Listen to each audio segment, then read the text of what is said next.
Hey everybody, welcome back to 10% True. A couple of things you won't find on this channel. 1, adverts, and 2, requests for your money. That's because this content's free, which is as it should be. But if you do like this video, then please subscribe, give it a thumbs up, leave a comment, and share it with somebody else who you think might like it also. Of course, if you're listening on the podcast version, you could always leave a review of my podcast to let other people know what you think of 10% True. Today I'm talking to Puck, a hugely experienced US Navy F-14 pilot, which means that I'm automatically at a massive disadvantage because, as I said to him, I really don't know much about the US Navy operations, carrier operations, and in particular F-14 operations.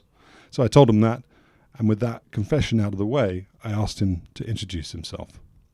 Enjoy.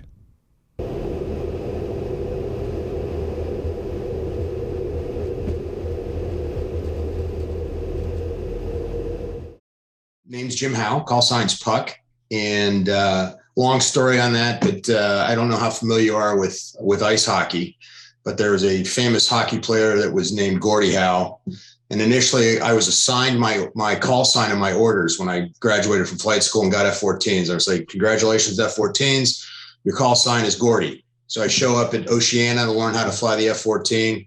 They quickly realized that you're not worthy of being named after a great hockey player, you're the hockey puck. So it switched to Puck shortly after I got to Oceana, and that's what I ended up being known as for 20 years in the F-14. But I flew the F-14 from 1993 to 2007 when we finally got rid of them, actually 2006 when we finally got rid of them. And then I flew the F-18E Super Hornet after that. But flew all types, models, and series of it. Flew the F-14A, the B, and the D. I was an instructor in all types, models, and series. Went to Top Gun in the A, and it was my favorite plane. So it will always have a soft spot in my heart, as well as the community that I flew it with. Can you give us a quick rundown then between the differences or around the differences between those different variants then? Absolutely.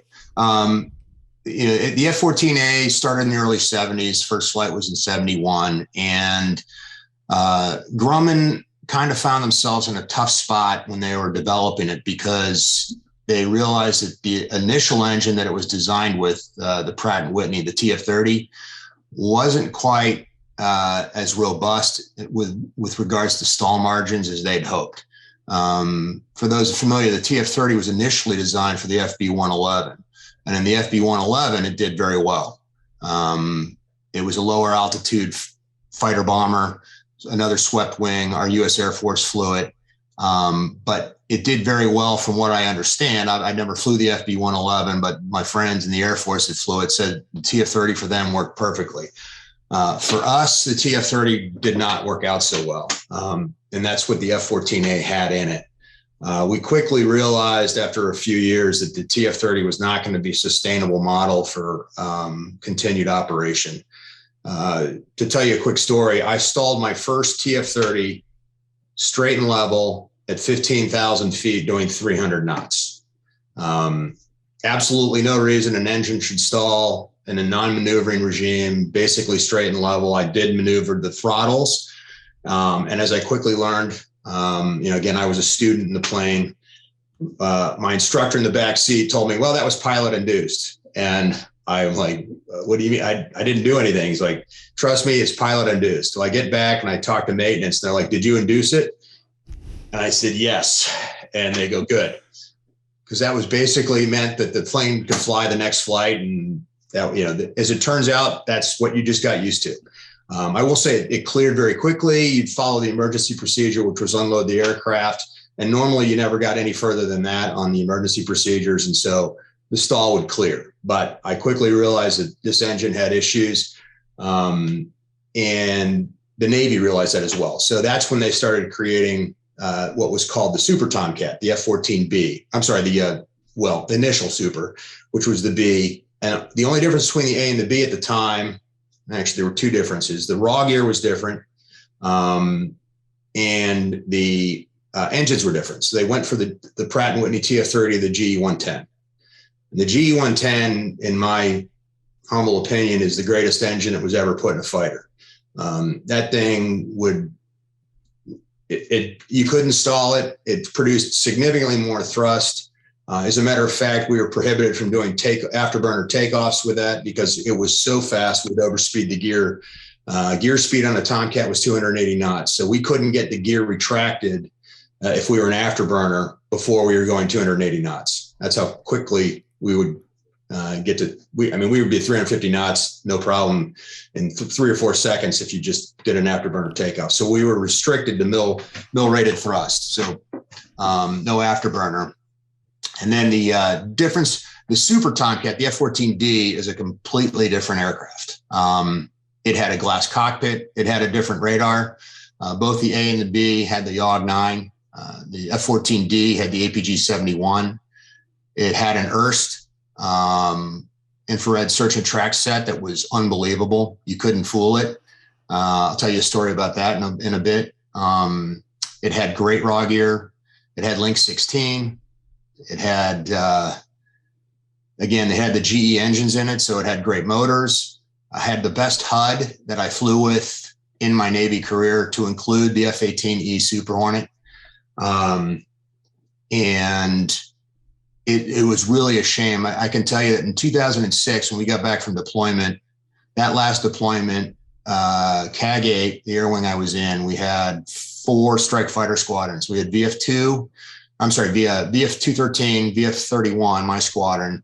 We had VFA 87 and VFA 15. Good Hornet squadrons. They were flying the regular Hornet. Great guys, great squadrons, but the F-14Ds on that cruise were far and away the most lethal aircraft on the flight deck. And, it's a shame when those planes went away. We came back from that deployment in March of 2006. The F-213 started their transition to the Super Hornet. And then that left us, VF-31, as the last F-14 squadron. And so we left the deployment with 11 aircraft. And from that point until September, when we flew the last one away, we were basically either sending the Davis-Monthan to the graveyard, the boneyard, or the museums. 6 of my aircraft are in front of museums at this point right now. So including the last one, which was flown up to Bethpage where they were built. But let me take you back then to just talking about the D model, and then we can, because some of the technical detail can perhaps be a little bit dry, and we can then we cover that, and then we can get on with the sort of the other part of the conversation which you've just referenced around the retirement and the sort of the process of doing that. But so APG-71 was the radar in the D model, yes. And I think, and that's based on the APG-70, which was in the Strike Eagle. Correct. Did you retain then the air-to-ground modes for the Tomcat? Because I guess one thing that was perhaps sort of unexpected, certainly amongst some quarters, was that you'd end up with the D model effectively becoming a bomb truck. So out in Afghanistan and Iraq, it had the laser guide capability. You mentioned Link 16. There was the rover uplink capability too.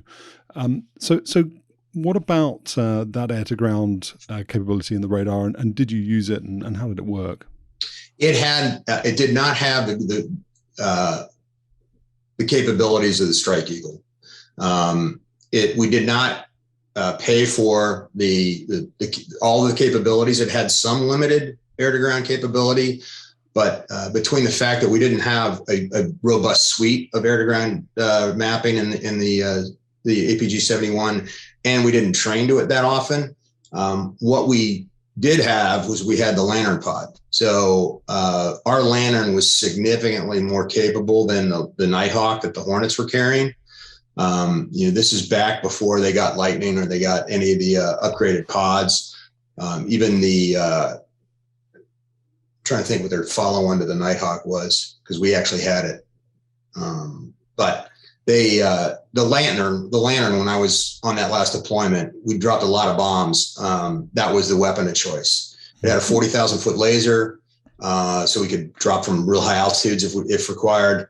It had much better resolution. We obviously had a dedicated operator, which was a big plus. Trying to fly a single seat Hornet in in tough conditions or whatever, and trying to FLIR fish on a Nighthawk and they were using their multifunction display. So they didn't have a dedicated display like we did. In the back of our F-14, we had a brand new PTID back there, big improved tactical information display.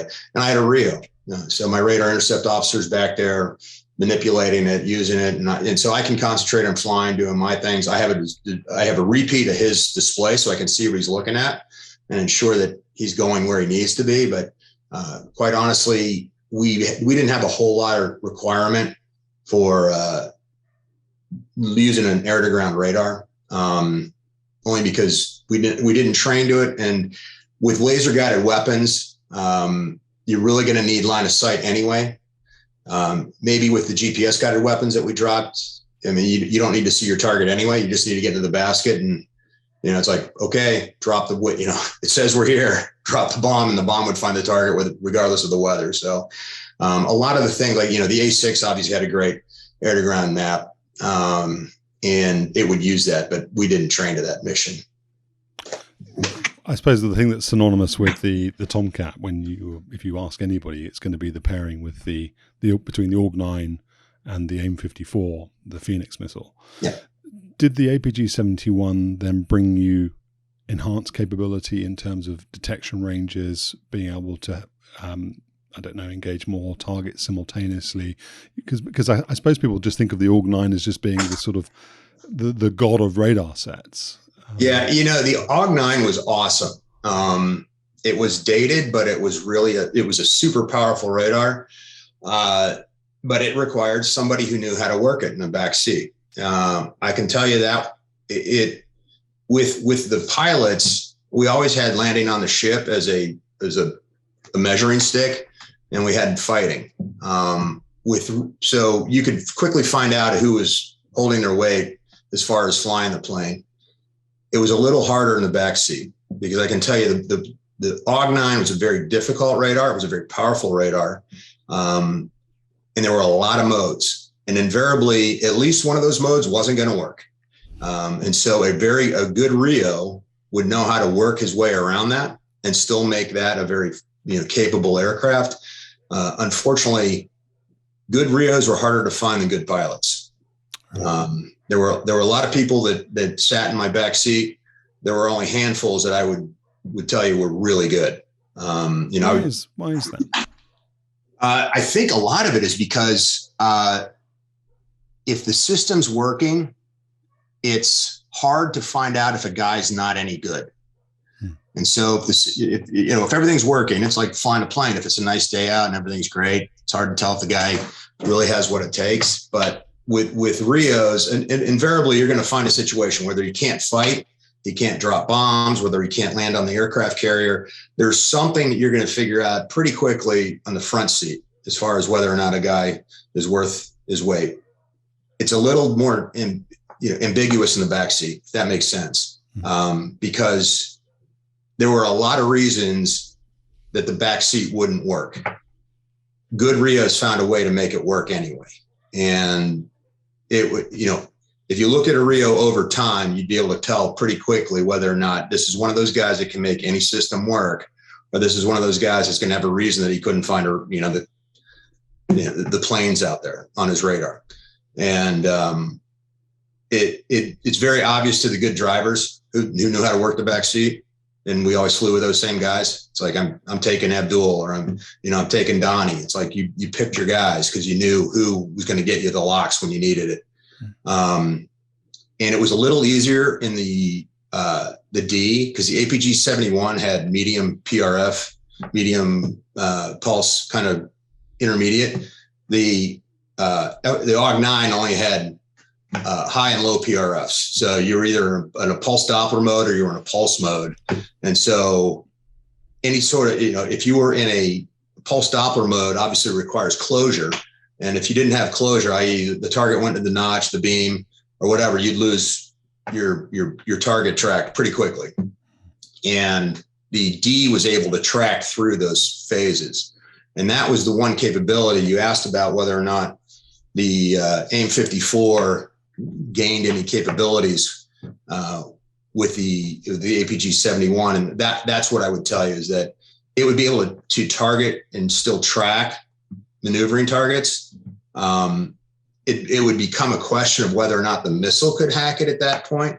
But at least it would still have a chance, because the missile would still know where the target was. But if you shot a really long range Phoenix shot over 60 miles, let's say, it doesn't require a lot to defeat that shot, which is why we didn't take them. Top Gun recommended, as a matter of fact, by the time I was going through Top Gun in 97, we had restricted the use of the Phoenix to basically 30 miles. We would shoot, we wouldn't shoot outside of 30. We'd shoot down to 20, basically, and that was it. And then we'd hold any shots, and then we'd wait for the targets to maneuver. So, and I apologize, it was actually outside of 30 miles. You would basically 40 to 30, you'd take your long range shots. And then if you didn't get your shot off by then, you would just hold your shots, because the target's going to maneuver. They would employ former Soviet Union tactics, do their double pinch, whatever the case may be. And then we'd wait for them to come back.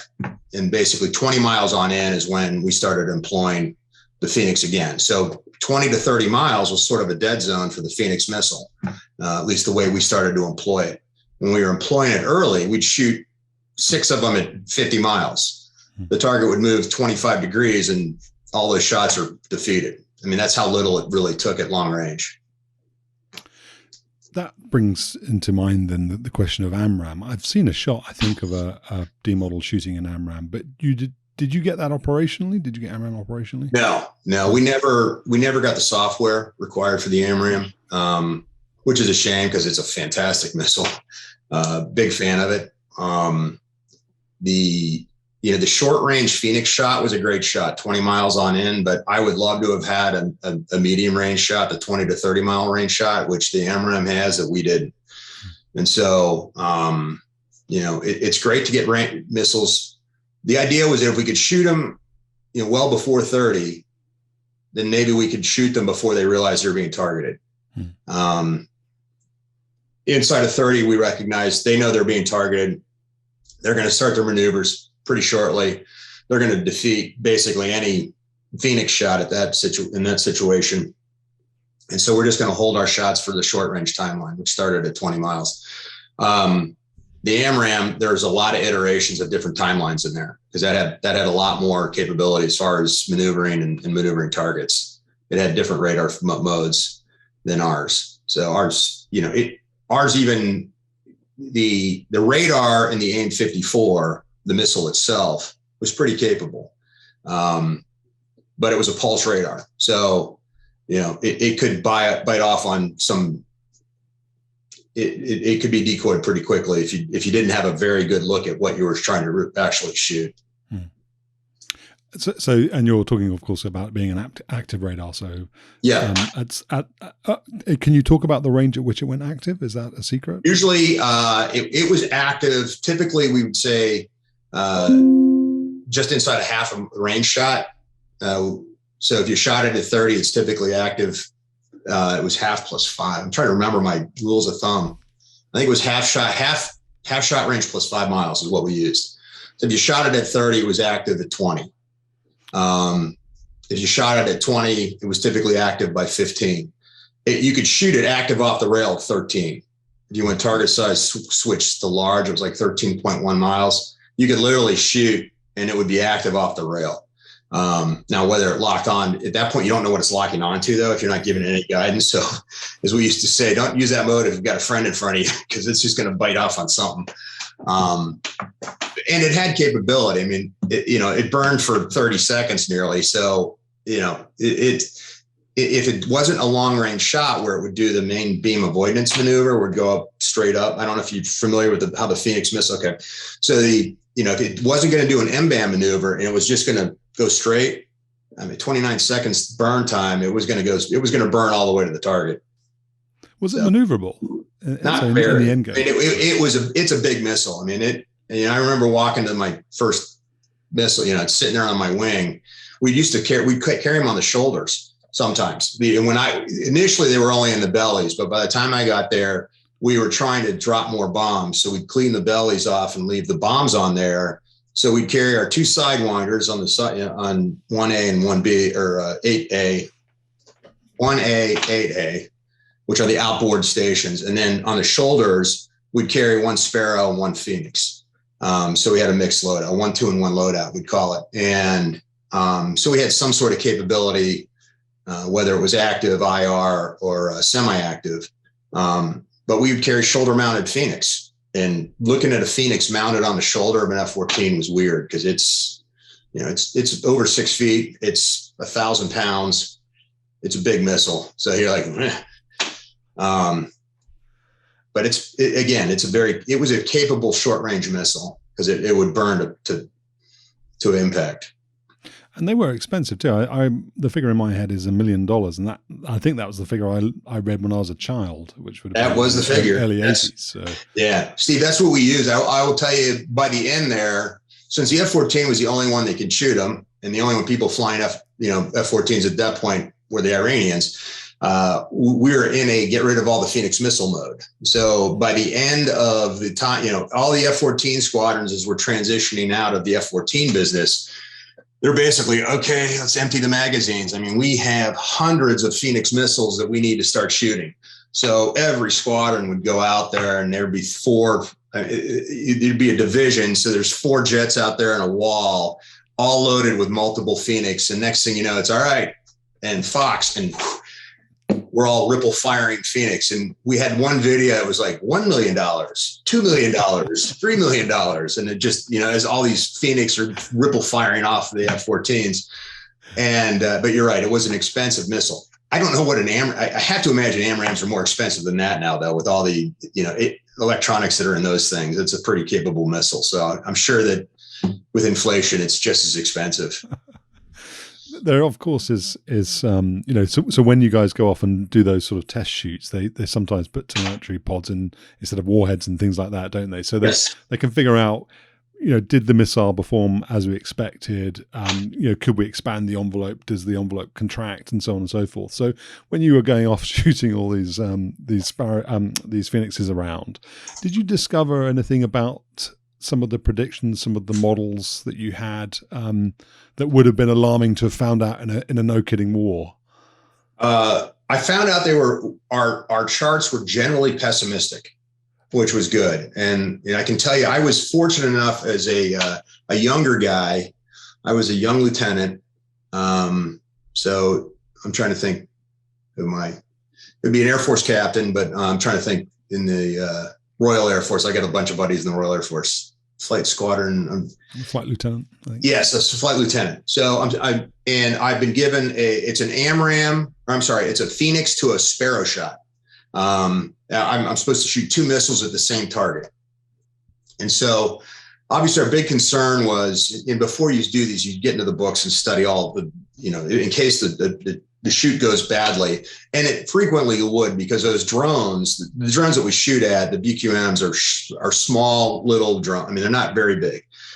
They typically have a radar augmenter on it, so it looks bigger than it is, but it's not a very big piece of metal itself, which means if there's any winds up there, which there are, as you're aware, it's getting blown all sorts of ways. Like it can get blown off the missile range in a heartbeat. And it was a winter shot, so there were heavy winds. The jet stream was probably 150 miles and 150 knots up at altitude where we were.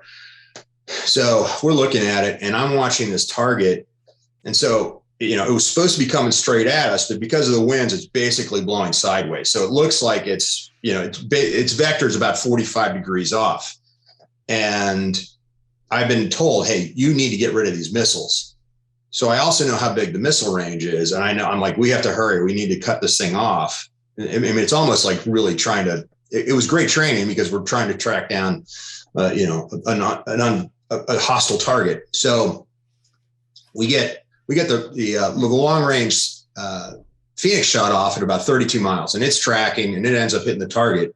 But I'm waiting for my Sparrow shot, and I can't get the dot centered. So I can't, literally I'm going 1.2 1.3 Mach trying to track this drone down, and it's blowing off the range so badly that I can barely get the dot centered.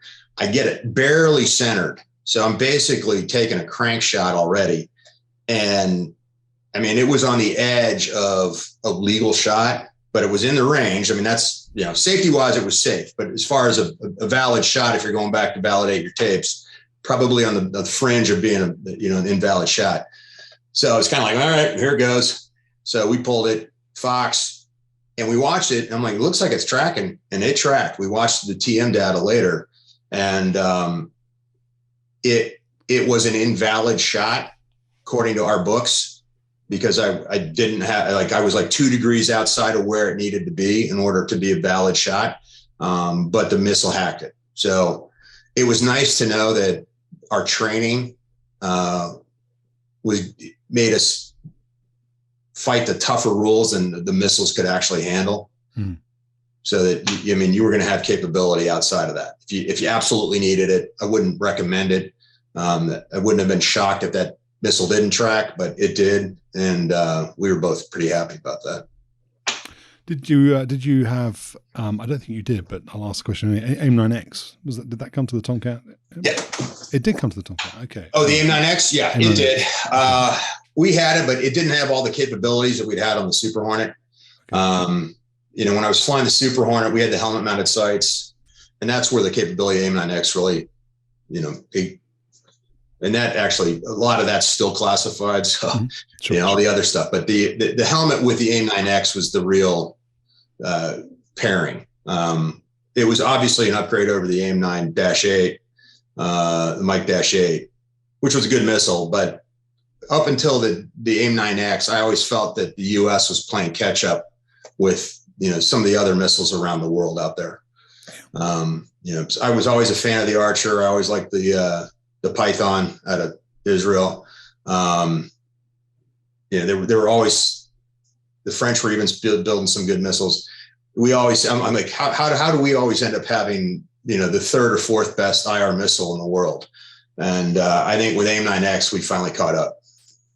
That's an interesting question, isn't it? I mean, just philosophically, because you have this history, going back to the 60s. I think it was the Forrester report, talking about the demise of sort of gun-equipped fighters, because missiles were going to be the way to reach out and kill the enemy at long range, and then sort of debunking that and the experiences in Vietnam. And I think I'm correct in saying the Navy has still got classified the performance of the AIM-9B from Vietnam, and I'm told that's because they're embarrassed about it rather than. I can tell you, I knew guys that shot it and it went straight down, it went off. I mean, it tracked the sun off the rail. Like, you're looking at a target, the sun's over here.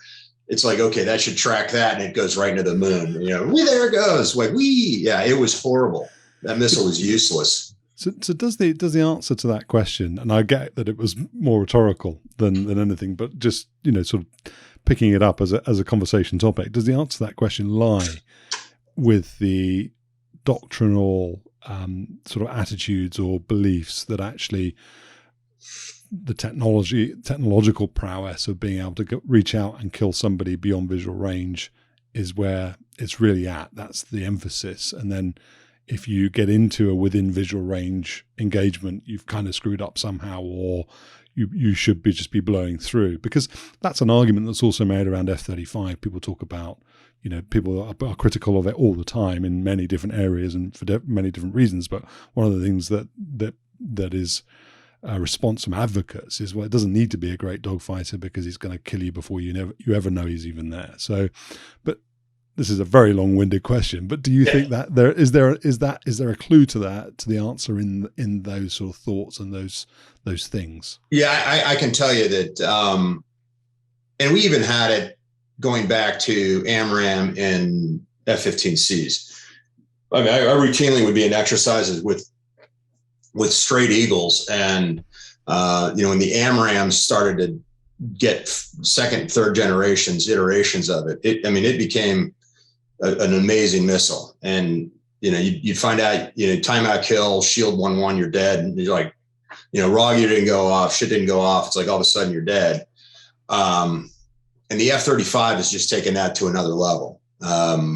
Yeah, I can tell you, I'm friends with F-35 guys. And the cool thing about being at Oceana is Langley's 20 miles north of us. So we always have an opportunity to show them what we have. They have an opportunity to show us what they have. We can learn from each other. And it's something that we leverage pretty routinely. But yeah, if the F-35 is getting into a left-to-left dogfight, and you're both pitching down, they've missed it's much too expensive to risk, especially when you talk about what you can do with old generation fighters now, with like what we're doing with our own F5s.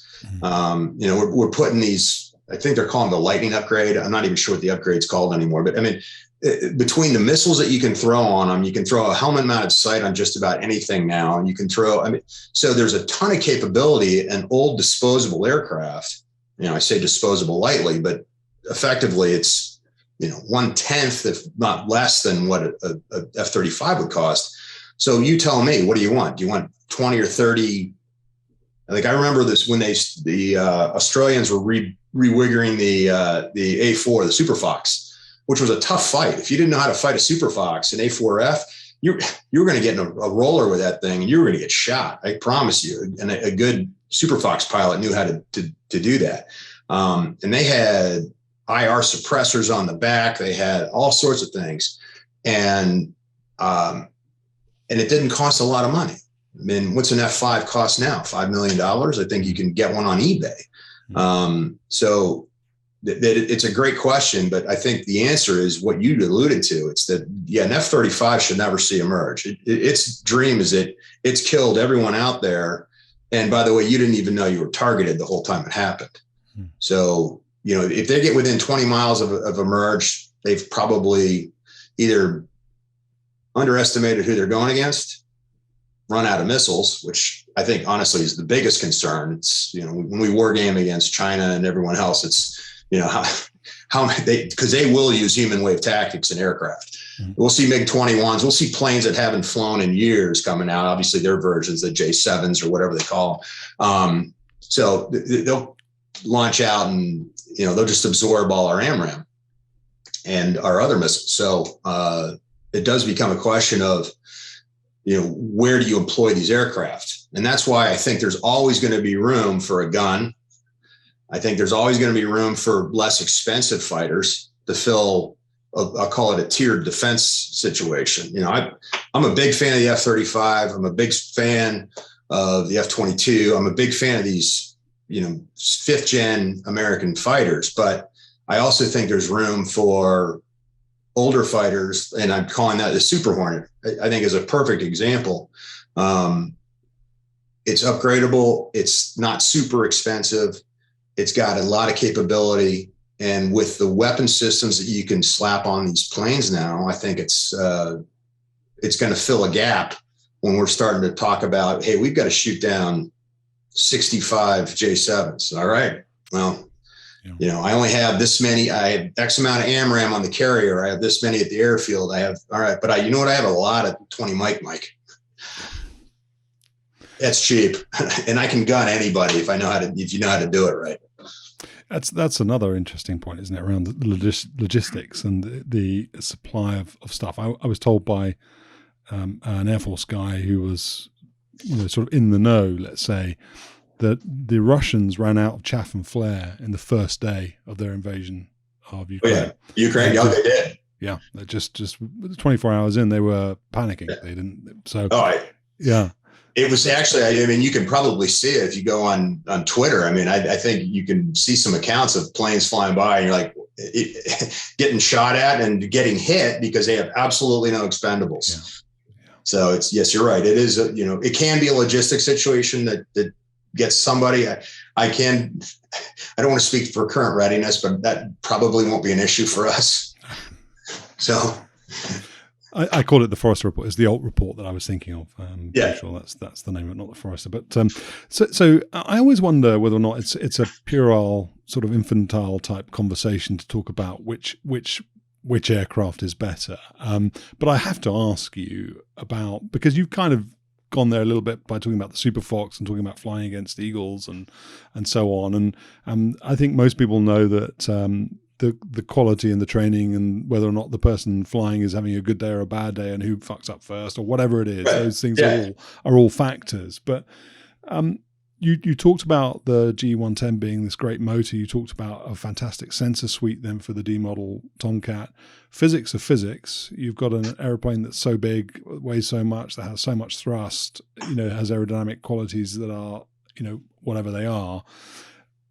Was it a good BFM machine? Would you try not to get into a merge with a Hornet or an F-16 or an Eagle, or, would you, if you went up against a Su-27 or a MiG-29 and an F-14, are you going to be at a disadvantage and you've got to work to neutralize and then reverse that? What's the story?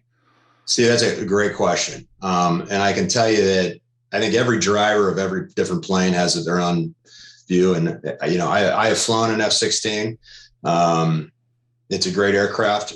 It's human dynamics. The human engineering that went into that, I think, is probably the best of any fighter I've ever flown, because the way the seat lays back, the side stick, everything else, it was designed by a pilot for a pilot.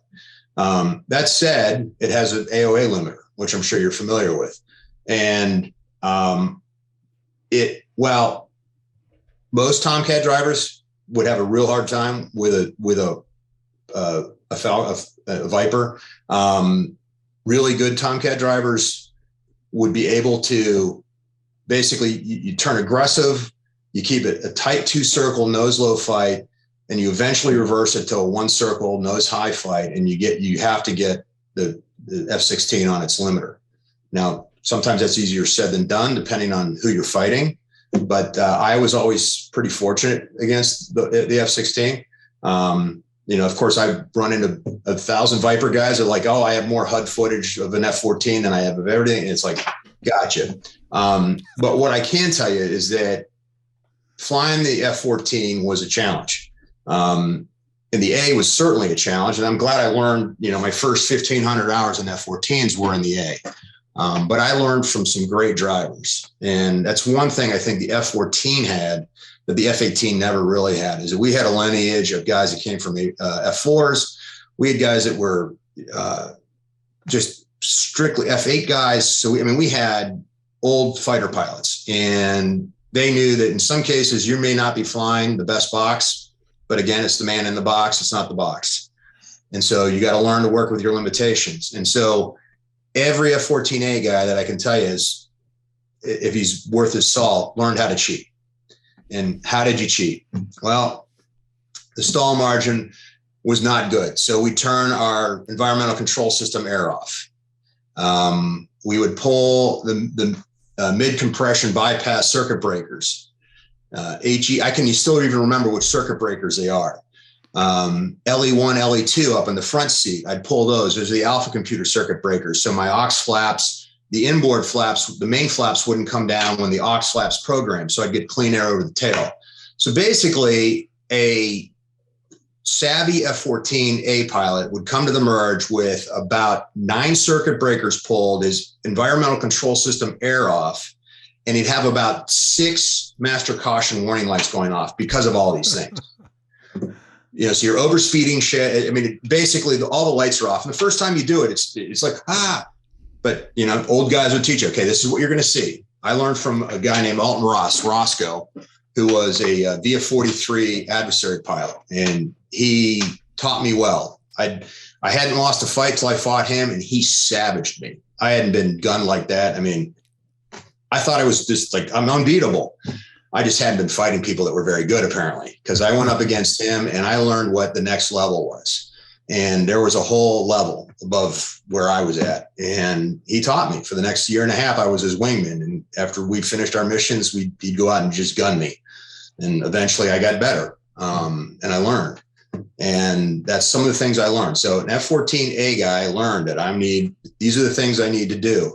Another thing that we had was our wing suite. So normally it was done off a central air data computer, CADC. Well, any real Tomcat F-14A guy would tell you, I had that switch, that handle was up all the time, manual. It's there. My wings are either at 20 degrees and I'm going to fight, or I'm running away and they're swept all the way back. So it's an on or off switch. It wasn't a programmed, wings at 55 is doing nothing for you other than you're bleeding. So you quickly learned, okay, this is where I need to be able to manipulate. I need to fight the plane and maneuver my wings. Now, that's a lot of things on somebody's plate. So it took time to learn how to do these things. But once you did, I promise you, the F-14A, even the old crappy A, could fight with anybody, because most guys, Viper guys, F-15C guys, they're not used to fighting a guy that is cheating like that. They have no idea. And the other thing that we had going for us, so it was a 6.5G aircraft. There was nothing to tell on us. So as I like to say, corner speed in an F-14A was really about 425 knots, about 8 Gs, with the wings stuck at 20. So it was a big, cumbersome aircraft. But if you knew how to work around some of the limitations, it had a lot of capability. Does that speak to because I've been told that the Air Force are somewhat envious about the Navy in regards to rules and regulations, that, the Air Force has a book saying, all the things that they can do. The Navy just has a book saying all the things they can't do. And if it's not on the list, you can do it. Is that part of that? It is part of that. The first thing I did when I walked into Oceana is I asked the guys at my ready room, the instructors, so who's the best F-14 pilot ever? And they all had answers. I mean, it was down to 2 or 3 guys. It was, Dale Snodgrass. It was Rat Willard, Admiral Willard later.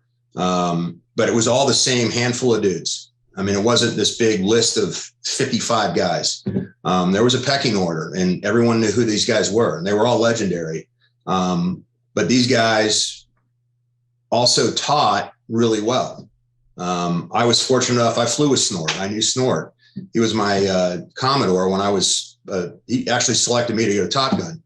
And I remember he sent out the message saying, here are the next 3 crews going to Top Gun. And oh, by the way, you have to fight me before you go. So unfortunately, that fight never got to happen because I was really looking forward to it. I remember calling Roscoe, that guy I told you about, and going, all right, I got to fight Snort. Tell me what I need to do. But we never got to do it before I went.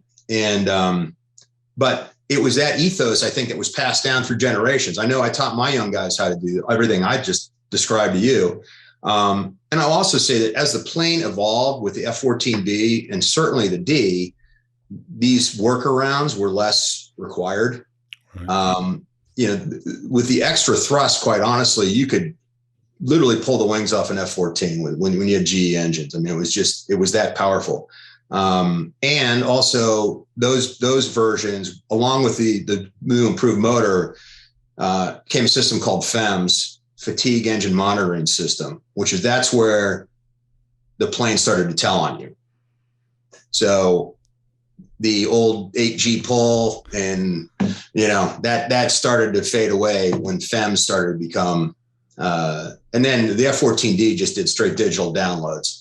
So in the Air Force's defense, a lot of their planes have done that for a long time. I think the F-14A was probably the last plane that didn't really have any reporting system at all. So you were kind of on your own. I mean, you'd bend the crap out of it and you come back, you tell maintenance, hey guys, I really pulled like 8.5 Gs. You need to look at it. So they'd look at it and they're like, that's good. I mean, the plane was durable and it also wasn't plastic. So, unlike the planes of today where any sort of fatigue manifests itself in a catastrophic failure, when you're talking about an old metal plane, there were signs. I mean, we'd X-ray them. There were a lot of different ways you could tell the plane was starting to fall apart. And unfortunately, with the Hornet being a composite, it starts, the way you find it's falling apart is the wing falls off or something. So that's why it's so important that, those systems are in place now. Do you think, Buck, that some of those cheats you would have had the presence of mind to implement? Would you, in a real engagement, when you think about, you went through Top Gun, the sort of US foreign military exploitation programs are well known, the Red Eagles, and through the 80s. And my first CO was a Red Eagle. Okay, who was that then? Was that Nathman or? No, it was Kerry Silvers. Actually, it was my second CO, Badala. Yeah, dollars. I'm hoping to get Dollar on the channel. I know him, so he. He was. Tell him I said hi. Okay, I will do. Okay, but quick Dollar story. Quick. Yeah, go on. My favorite. So I'm his wingman. We're flying off into Iraq. We are not 300 feet, right off the nose. They shoot me off the waist. They shoot him off the bow. So we're both, and we just join up on the run. And I haven't joined up with him. We're not even up to 500 feet. Normally you climb up to 500 feet, you get outside 10 miles around from the carrier, then you can climb up to your altitude. He's got his mask off. He's already got a cigarette lit. I'm looking at my RIO. I go, is he already smoking? I'm like, did he take off with his cigarette in? But that's one of my favorite Dollar stories. He was awesome.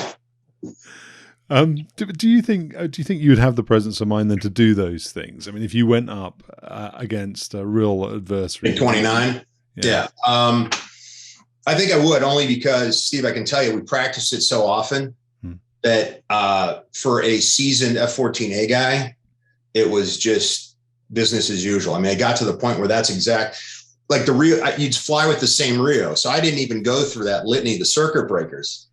I'd just say, pull them. He'd pull them. I knew. And once the lights started coming on, the reduced airspeed light and the wing sweep warning light and everything else, I knew that those were all pulled. And I only had 2 up front that I had to pull. So I knew if they were gone. So I knew if we were ready, the plane was ready. And then the last thing I would do is, effectively, depending on what merge, speed we were merging at, I'd pace the wings up at 20. And then, all right, it's time to run away. And then I'd sweep them back as we're trying to get out of there. But it became second nature for most F-14A guys to do a lot of that. Some guys didn't, but I can tell you that most of the guys on that list that I told you about did do it. And I didn't do it nearly as much as I got older with the newer jets, because quite honestly, a lot of the tactics worked. I still would play with the wings a lot, but I didn't have to pull all those circuit breakers because the GEs were just so powerful. You didn't really require a whole lot more. So the best fight the F-14 had was a slow. I mean, you could fly an F-14D at 80 or 90 knots. Could you really? Yeah. So you get in a flat scissors, you drop the flaps, which, even you didn't have to pull the circuit breaker to drop the flaps. You're just getting all the flaps. So you're not getting clean air over your horizontal stab, but it's still so powerful, it doesn't matter. And you just sit there, and you didn't really use a stick. You just kind of held the stick here in the center and you just rudder walked it, but it would hold 80, 90 knots. And that's where, the idea was, you get an F-16 beat down, you get into a flat scissors, and he can't get below, he's got the AOA limiter. So eventually he's going to fly out in front of you. Mm-hmm. That was really the only way you're going to be able to we call it tree in an F-16. That's about the only way you're going to beat a Viper. If you think you're going to just stay in this high speed 2-circle 9G fight, they've got 9Gs, we got 6.5, 7, whatever you want to say, but they've got significantly more G. They've got the combat edge suit. They've got the laying back seat. I mean, the thing was made to pull 9Gs. You're going to lose that fight. It's just, it's too hard. And by the way, after about 360 degrees and 9Gs, you're passing out. So, yeah. Lots of talk, mostly because I've been asking you about it, then around the air-to-air side of things. But as referenced earlier, then the D model had the air-to-ground capability. How did you operate as a unit then, in terms of being good at one mission set or the other, or doing both? I mean, the aircraft really became multi-role. Did you employ as a multi-role squadron, or did you have a focus? No, we were multi-role. We would all deploy as multi-role squadrons. We talked about it because I know the Marine Corps had done that. They had F-18Ds and F-18Cs, and they would typically kind of have a squadron that was, more dedicated to the air-to-ground mission or the air-to-air mission. We did not, and I will tell you, having 2 people is significant in that, because, we obviously had guys that we had subject matter experts, SMEs in all of these things. So whether it was, GBU 24s, whether it was JDAM, whether, regardless of the weapon system, whether it was AIM 54, AIM-9X, whatever the case may be. We had somebody who knew all of it about that. And we did a good job as squadrons as coming together and learning from these guys. So before we would deploy, we would all freshen up on all of this. We'd had to train to all the missions. That was part of our readiness matrix. So I can tell you it's a challenge, but it was a challenge that the Hornet guys have been dealing with since their inception. I mean, that plane had been doing multi-roles since it was born. So adding the air-to-ground mission to the Tomcat wasn't that hard, only because we were so limited initially. And even in the end, we still, our weapon suite was small. I mean, we carried GBUs and JDAM. I mean, different forms of GBUs, whether it was laser guided or GPS guided. That was it. I mean, nobody's dropping iron bombs anywhere. I mean, we practiced it for fun, but no one's going to say, oh, yeah, go for it. Drop an iron bomb somewhere in Iraq. I mean, no one's going to give you clearance for that, and they shouldn't. So it was a question of whether it was going to be an accurate weapon or a precise weapon. And dropping either of those, I mean, any guy will tell you if you've dropped a JDAM, it's the easiest thing in the world. I mean, my kid playing a computer game can drop a JDAM. It's simple. Are you familiar with the band Dos Gringos? Yes. The F-16 guys, yeah. The JDAM Blues, that song is classic because it is. It's like, what do they call it? Like a monkey throwing poop at the window or something. That's how easy dropping JDAM is. And LGBs, quite honestly, aren't a lot harder. There's more work because you have to find the target. It's not just this big mythical basket that's up in space. So weather can be a challenge. There are some nuances to dropping an LGB. But even that's on a nice day with the missions, things are going well. It's not that difficult. And so that was the limit of the air to ground capability, the Tomcat. So I didn't have to learn how to shoot laser map. I didn't have to, all the things. I didn't have harm. I didn't have all the things that Hornet guys. How Hornet guys do it, I have no idea. And I know Viper guys same. But the Tomcat was pretty limited. We had a GBU specialty. That was it. We had a great lantern pod. So our IR pod was better than anything else the Navy had at the time. And, AT FLIR, when it came on, was pretty good. But again, we had a dedicated operator, and that's key. I'm a big fan of the 2 seats.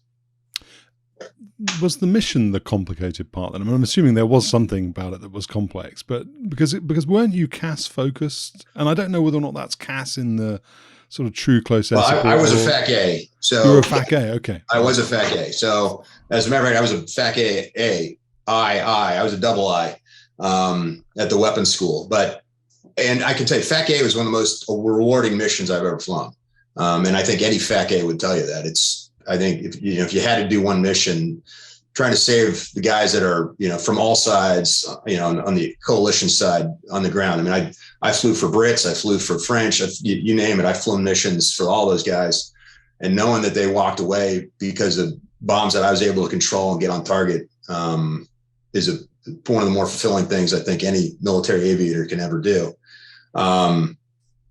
And that is a very perishable skill. Being a FAC A requires a ton of training, at least being a good one. You have to be, positioning, seeing things, just how the close air support, air structure works, everything. And, the Air Force does a good job with it with their air to ground school. In the Navy, we had to go to, we actually learned from the Marine Corps. So I became a Marine ground FAC before we're allowed to be a FAC A. So I had to go to Marine ground FAC school, which they take that seriously, believe it or not. Who knew? But yeah, Marines our Marines are very locked on, as are yours. But you don't mess around the Marine Corps in the close air support world. It's like the Bible to them. As a matter of fact, they are our tactical SMEs on that for the U.S. services.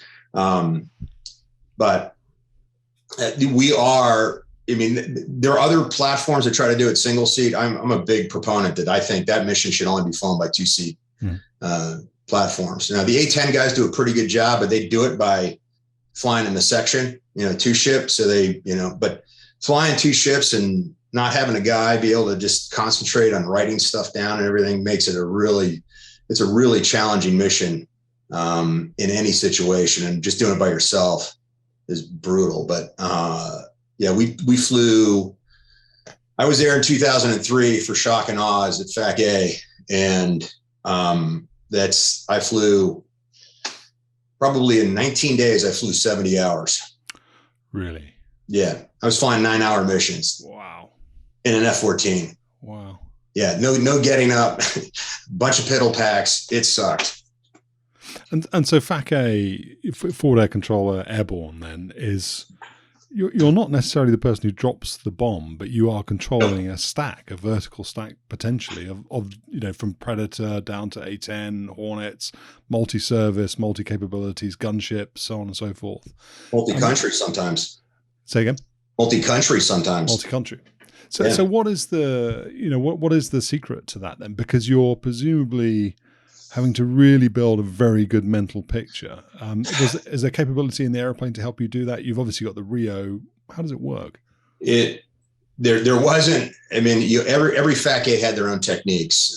Most of the FAC As that I trained, we used grease pencil and wrote on the canopy, as did the RIO. So we had two guys, and typically you divide the responsibilities. Usually the check-in process that was run by the RIO, and then after the tactical control was shifted to the front seat. Certainly if it was a type 1 control. So there's type 1, type 2, and type 3 close air support. And type 1 is like, that's the highest level of control required. Basically, as the dropping aircraft is either, if it's a GBU or an LGB, I have to be in a position to ensure that weapon is pointed in the right direction. And if it's heaven forbid, a GP, a general purpose bomb, and he's got to drop it in a dive, then I'm literally in a dive with him. And that's the mission we all train to. That's the hardest is, okay, no kidding, I'm going to drop a 500-pound dumb bomb. And so you're literally, okay, you're following the guy down the chute going, yep, that's where his nose pointed. That's where the target is. I'm pretty sure he's clear of the friendlies. You're cleared hot. Most of the control we were doing in Iraq was type 2, which is a little more permissive.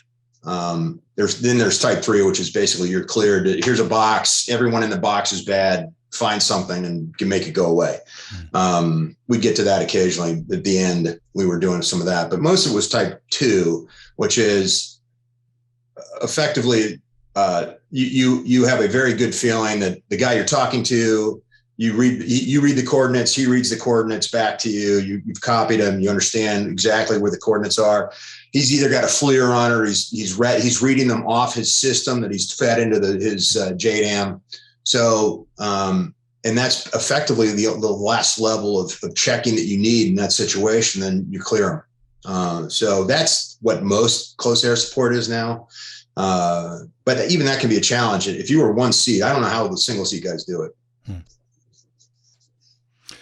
Was this then, I mean, obviously the mission itself is satisfying, and you've just said that, but was this from a sort of, I don't know, a seat of the pants, sort of having fun kind of point of view, something that was enjoyable? I mean, if you've got the option of doing one or the other, which one do you do in terms of air to air? Or it's a ton of fun. It's very dynamic, as you can imagine, especially trying to do a type 1 control and get your plane in position to follow somebody down for certainly a general purpose bomb. But it's also, the highest risk to you. I mean, to me, I can't imagine anything worse in my life than being responsible for a failed close air support mission that heaven forbid ends up in friendly casualties or civilian casualties. That, it's massive responsibility. It's certainly one that forward air controllers airborne never take for granted. But there is an element of fun. I mean, it's a dynamic, and you do feel like you're part of the ground forces for a while. Those guys are down there in harm's way. Every aviator now will tell you, certainly in Iraq and Afghanistan, the surface to air and air to air threat was minimal. You're more worried about your rendezvous in the tanker and running into other coalition aircraft because they're everywhere. And some guys weren't great at being on the right altitudes. And I'm sure every guy you've talked to has had a story of, everyone's tanking on goggles. It's bad weather. The tanker's in the goo. He's trying to find clear air. He can't. It's just, invariably you're going to end up left to left with lights out aircraft on goggles. And you're like, I'm pretty sure that was an F-16. And I'm pretty sure he was probably 15 feet away from my aircraft. And you don't even want to know. Wow. But a lot of times, certainly in Iraq and Afghanistan, that was the most dangerous part of the air-to-air part of the mission. MiG-31s weren't coming after us. Their surface-to-air threat. When I went over 2003, we war gamed it in Tonopah, and we lost all the fighters the first night because the Iraqis had this massive surface-to-air complex. They had Tombstone and flap lids and all sorts of great Russian systems. And, basically we were all going to die. None of that nothing happened. We were actually ended up being more danger from our own Patriot batteries. So, it was the surface to air threat that we had practiced for and imagined that never ended up materializing. And I don't, we can second guess why that happened. But bottom line, for the next 3 weeks, the biggest dangers a lot of us faced in the air was running into another coalition aircraft because we were everywhere. I mean, there were pillboxes all over Iraq, guys, and there were fighters coming at Al-Udeid. We were flying everywhere. So as you can imagine, that became the big challenge. But the close air support mission was, I think, crucial. And certainly as you got closer to Baghdad, we're up in Mosul, the areas where, and down in the south west side where the Marines were fighting, Tumef, it was pretty bad. So, close air support became their lifeblood for a while. How long was a cruise then? Would it be 6 months? The cruises were typically 6 months. When I started, my first cruise was in 93. And it was like clockwork. 6 months, you're gone. You're back in 6. And by the time my last deployment was in 2006, and it was just slightly longer. The next ones ended up being significantly longer. The guys were deployed for 7 months, then 8 months, then 9 months. By the time you're getting to 9 months, it becomes a problem on the home front. If you're not single, there's a good chance you're going to be single when you get back. You've got to have some pretty understanding family back home to deal with the extra 3 months. If you can front load that and manage expectations initially, hey guys, it's going to be a 9-month deployment. You do a lot better than the old, hey, it's going to be 6 months. And then at the 5 month point, you find out you've got the bonus 3 month vacation. That's when it's really hard to call the wife and go, hey, honey, yeah, sorry, I'll see you in December. But the deployments now kind of fluctuate between 6 and 8 months, at least for the Navy. And so did you know then, when you with your deployment coming up, did you know you were going to be part of Shock and Awe? Because that was March 2003, wasn't it? So I got sent over. I was part of a FAC-8 team that got sent over. I was not. I had just left my last squadron as a department head, so I was a Navy lieutenant commander, major. I was at the weapons school teaching, and they sent me back. So we basically had all the FAC-As from the weapons school, and a couple of FAC-As from the squadron that we ironically ended up joining was the one I had just left, VF2, the bounty hunters. So we ended up flying into Dubai, going to Bahrain, staying in Bahrain. Then we went from Bahrain into to the carrier. They flew us out to the carrier. And so for the next month, I was stationed on the Constellation, which was my old ship. So it was like being home for me. I loved it. It was a great boat, great squadron. VF2 was a fantastic squadron. We used their jets, so it was even better because they were the planes that I was used to flying, and they were Ds. So that was great. I was very happy. Obviously, the guys from VF2 weren't thrilled about these guys coming out to fly their planes for them. But it was only, I think there were only 6 people total that were flown out. And we did use some of the FAC-As from VF2 because I knew them. They'd trained with us on the missions, and we knew we could rely on them. So sort of building a picture then of a very capable aeroplane that is relevant to current conflicts, has obviously a historical fleet defense role in which it excels. So it's a great aeroplane.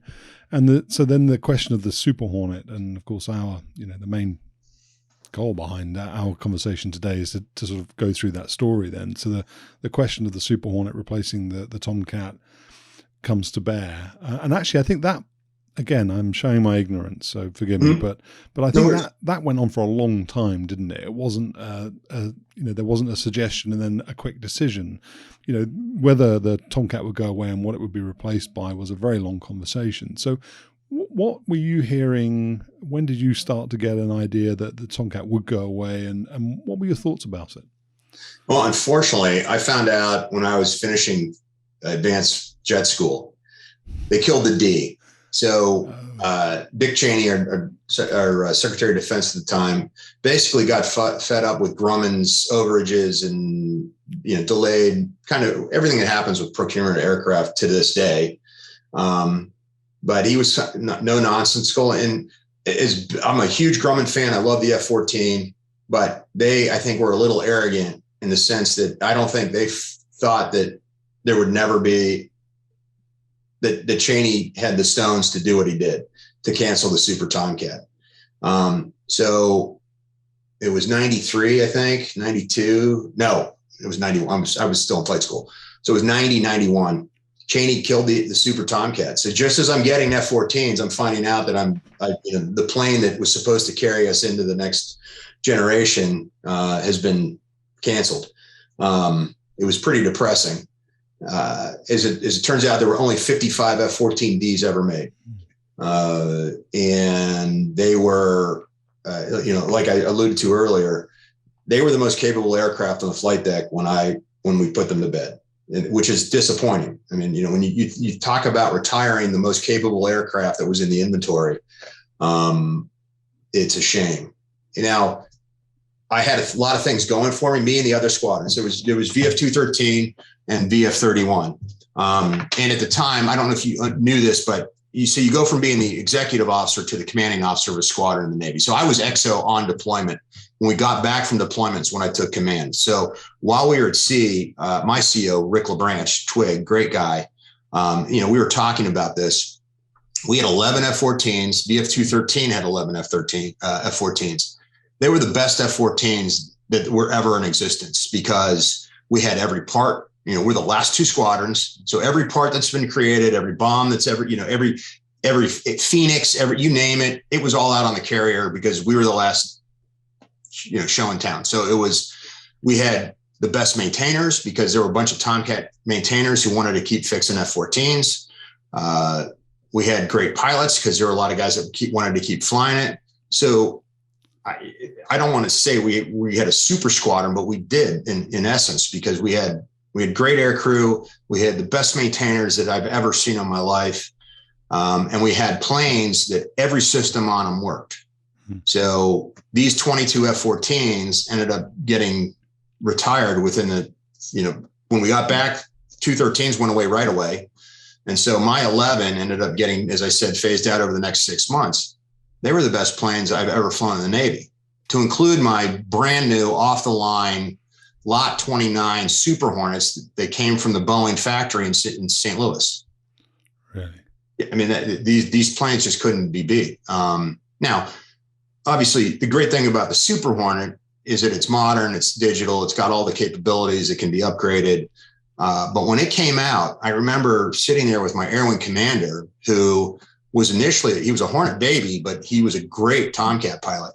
Not many Hornet babies are very good at flying the Tomcat, but this guy was, Dan Dixon. And I'm talking to, his call sign was Dix. So I'm Dix. I cannot believe, and I listed like 11 things that the Super Hornet didn't have that the Super Tomcat did. I'm like, what are you morons, Hornet guys? Why isn't this shit in the software? Like, you don't have a 3-degree tick mark. You don't have a hot cursor. And I listed all this shit. And he knew about all of this because he'd been flying the Super Tomcat. And he's like, Puck, I have no idea. He's like, but guess what? You're going to the Hornet Executive Steering Committee meeting next month, and you're going to tell them all of this. I'm like, aye, sir. So that was my mission for the next 6 months, was basically telling the Hornet guys, hey, these are capabilities that the Super Tomcat has right now that you don't have. And by the way, I need, because I become a cripple. If I don't have this stuff in my plane, I don't understand it. They literally didn't have, when I say hot cursor, in order to do digital bull off a tactical bra call, they had to do math. I'm not even kidding you. I'm like, you did math in the plane? My head would have blown up. I'm like, you didn't just like, in the Super Tomcat, you just hooked around the screen. You're like, oh, they're calling it. There's a digital bull call. You just move your cursors and you're like, there they are. I'm literally like, how do you guys do that? Like, oh, you just do math. And like, if he's 10 degrees left of your head, you're heading 180 and there. I'm like, you literally got your bra call off. It was the bra that they didn't have. I'm trying to remember. They had digital bull, but they didn't have the bra call. So you had to like reverse engineer your bra call. I'm like, I can't do that. So that's bearing range altitude. Yeah, bearing range altitude. So if let's say you're heading 180 and the contact's 10 left, and so 170, and then you had to kind of figure out how far he was. Like, all right, that's a 25-mile range tick. He's 27 miles. I'm like, that doesn't even work for missile validation. I'm like, you're not even close enough. You're just like picking a target. The guy off my left side, I just shot you. Like, how does that work? This is our newest fighter. But they fixed it, obviously, in later software builds. But the fact that it came to the market without it, I'm just, I don't know who was designing it, but I feel like beating them.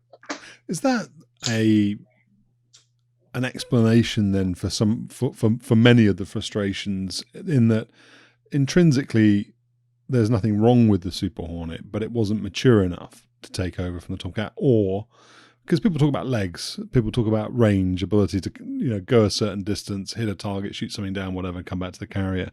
And of course, that's not so much something you can fix. That is intrinsic to the airplane. Air-to-air refueling and fuel tanks and conformal tanks, you can add all that shit in, but ultimately you're limited. Right. So is it a combination of both those things, some intrinsic limitations and then some maturity issues?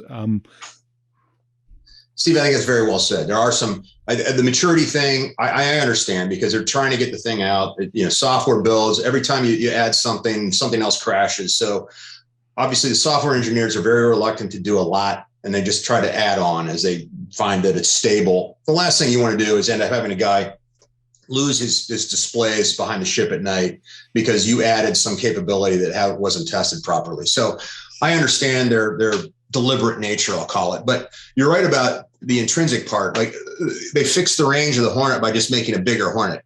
I mean, the reality is, it's like, hey, yeah, it's like if you parked a Hornet, a Tomcat, and you slapped a Super Hornet between them, it's a natural, it's like a perfect. The Super Hornet's roughly 25% bigger than a Hornet, and the Tomcat was 25% bigger than a Super Hornet. Literally, if you were in the whole short, you'd laugh. It's like little, medium, big. And yeah, it had bigger range, but it was a bigger fighter. And one of the things that I learned flying the Super Hornet, Tomcat guys actually ended up being, I won't say better, but much more natural at it, because you actually needed rudder in a Super Hornet. In a Hornet, those are brakes. The rudder pedals for a Hornet pilot are brakes. But the Super Hornet was big enough, and the software for the digital flight controls was written in such a way that it really needed a little rudder here and there, which Tomcat guys were used to using, because our plane initially didn't have digital flight controls at all. So rudder was not a foreign concept to us. So when we transitioned to it, it was something that we started incorporating, and the Hornet guys were like, what are you doing? I'm like, that's rudder. I'm like, oh yeah, it gets the nose around a little faster. It works. And they figured it out quickly, but it was something I found a little funny. I mean, most Hornet guys will tell you, yeah, those are my brake pedals down there. Because the flight control systems on a Hornet are just fantastic. It doesn't require anything. It's all there. You want to go left, you just move the stick. So it does all the coordination for you, as most fighters do. But the Super Hornet does require a little. And as I used to say, I used to fly supersonic fighters. Now I fly sonic fighters. I mean, I came back, the squadron next to us was the Pukin Dogs, VF-143. And one of my good friends from the Naval Academy was the CO, brand new CO. And we've been at sea when he took command. So I walk in and I'm like, Cal, congrats, man. How do you like the Super Hornet, everything else? Because we were about to transition in a few months. He's like, Puck, you'll love it. It's a great jet. It's got all sorts of stuff. He's like, but you're going to have to kill all the witnesses. And I'm like, what do you mean? He's like, don't go to emerge. And he's like, if you go to emerge, kill everybody. He's like, you're not running away from shit. He goes, this thing can't get out of its own way. And I'm like, what do you mean? And we did. I went to the first merge. I'm like, okay, yeah, there's a guy back there. Let's go. 0.98, 0.99. I'm like, dear God, we're not going anywhere. We're stuck here. It literally, and if you put pylons on it, and I only flew mine slick. I mean, we didn't have any reason for anything other than a centerline drop tank. So basically it was about as conformal as you could get. It was not a wartime loadout, and it was still a pretty slow plane. I mean, you could get to 1-1, but Viper guys would laugh at it if they saw it. They'd be like, an F-16 looks like it's going fast, taxiing down the runway. So the Super Hornet is not running away from any fights. So you're gonna have to kill everybody. Is that? I mean, it sounds like a silly question, but maybe you could explain some of the relevance of that speed thing, that other than running away, because presumably when you're taking missile shots, you want to go fast, extend the range of the missile, that kind of thing. Yeah, as they always like to say, the Phoenix loved altitude, the Sparrow loved speed. The best thing you could do with a Sparrow, and I'm using the Sparrow because we didn't have AMRAAM. Everyone else who's going to watch this is going to laugh because they're all AMRAAM shooters. But the Sparrow, it really significantly increased its range and its capabilities if you were supersonic when you shot it, which wasn't a problem in the F-14. Even the TF-30s, you could get supersonic pretty quickly, as long as the engines didn't stall. The engines were working, you were fine. But the GE engines, I went Mach 2 in F-14D. I'm not supposed to say that because 188 was the NATOPS limit. But I was on a profile. It was a very fast D from VF2 when I was a department head. I was a maintenance officer, and we were flying it. And my RIO goes, I think this thing can go Mach 2. And I'm like, well, let's find out. And we did. We lost part of by the way, I found out why there was a 188 limit because I lost about 6 feet on my vertical stab. The rudder de-landed and fell off. I'm like, that was a little unfortunate. But yeah, it was hard to explain to the CEO on that one. But it was a fast plane. I mean, the plane, it would go easily 1.5 without a whole lot of effort. And it would go supersonic on the deck. The Hornet didn't have those problems. The Hornet's fast, doesn't do real well low altitude, getting fast. And the Super Hornet's worse. The Super Hornet, it is Cal told me, and I learned this, it'll get to 0.9 like that. It'll get up and go. But once you hit 0.9, it's like, it just slows down, and it's kind of hard to get it through the number. So it's not about specific excess power, then it's about drag. So yeah, it's just a draggy airframe. Well, especially, I mean, you heard about the pylons, right? No. How they canted out. Oh yeah, okay. Yeah, so that's how they fix that. Genius. So we had problems with weapon separation on the initial. So it's got an extra weapon station on it, so it carries a shitload of things. But it's got 3, and the inboard one. So they had problems with the bomb-to-bomb collision when they were starting to do the testing, and it was a massive problem, as you can imagine. Like, bombs hitting bombs near your plane is not something you need to have happen. So the cheap answer, and I think it's still in play. If you look at a Super Hornet, you can see it if it's got its pylons on. Is the pylons are slightly canted out. I mean, they're literally like speed brakes. So if you've got your pylons on, you are really limited. I mean, it'll overpower to about, like I said, 0.9, but I'm not even sure you can get the number with those things on there.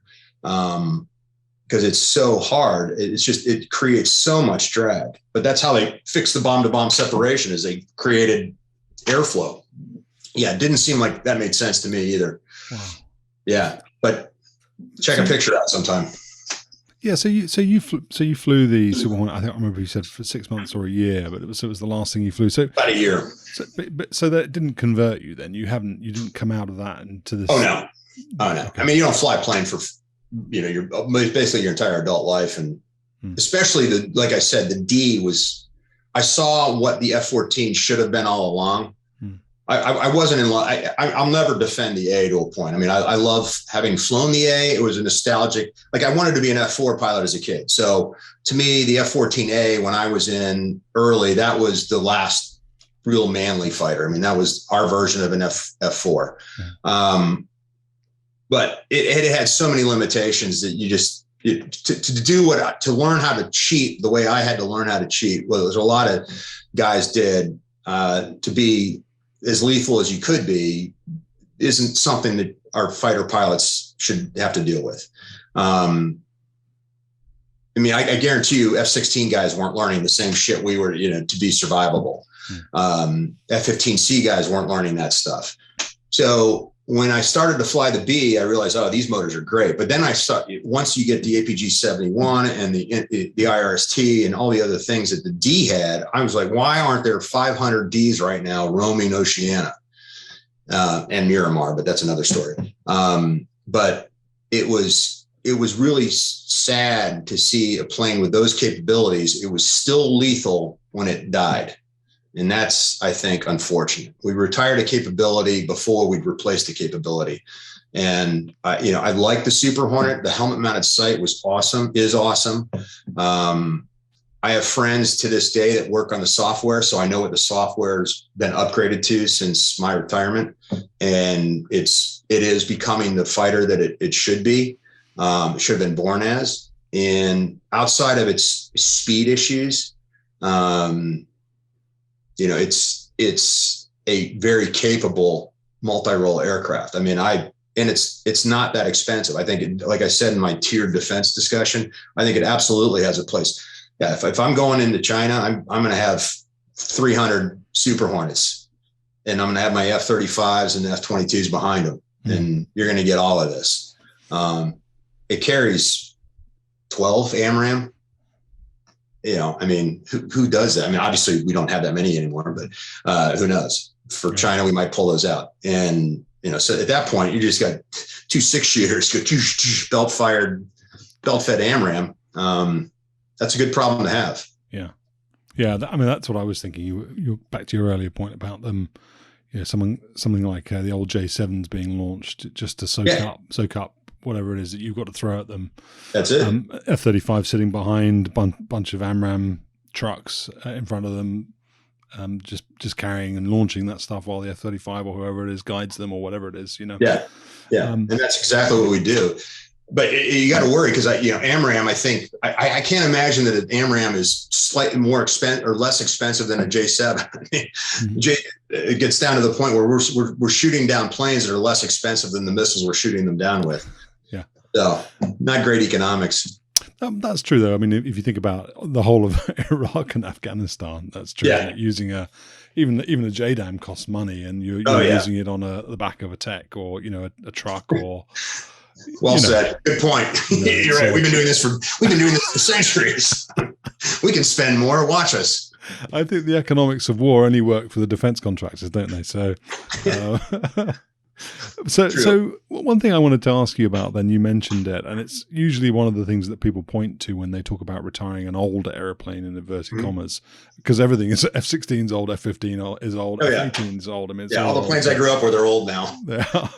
But one of the things people talk about is mission capable rate, and you talked about how, of course, you had great maintainers towards the end when there were those guys who just wanted to stay with the Tomcat. You had all the spare parts and so on. The Iranians seem to have done a really good job of keeping their Tomcats flying. Is it a reliable aeroplane generally? No. And I've heard mixed reports. I think they fly just because they put a lot of blood, sweat, and tears to making them fly.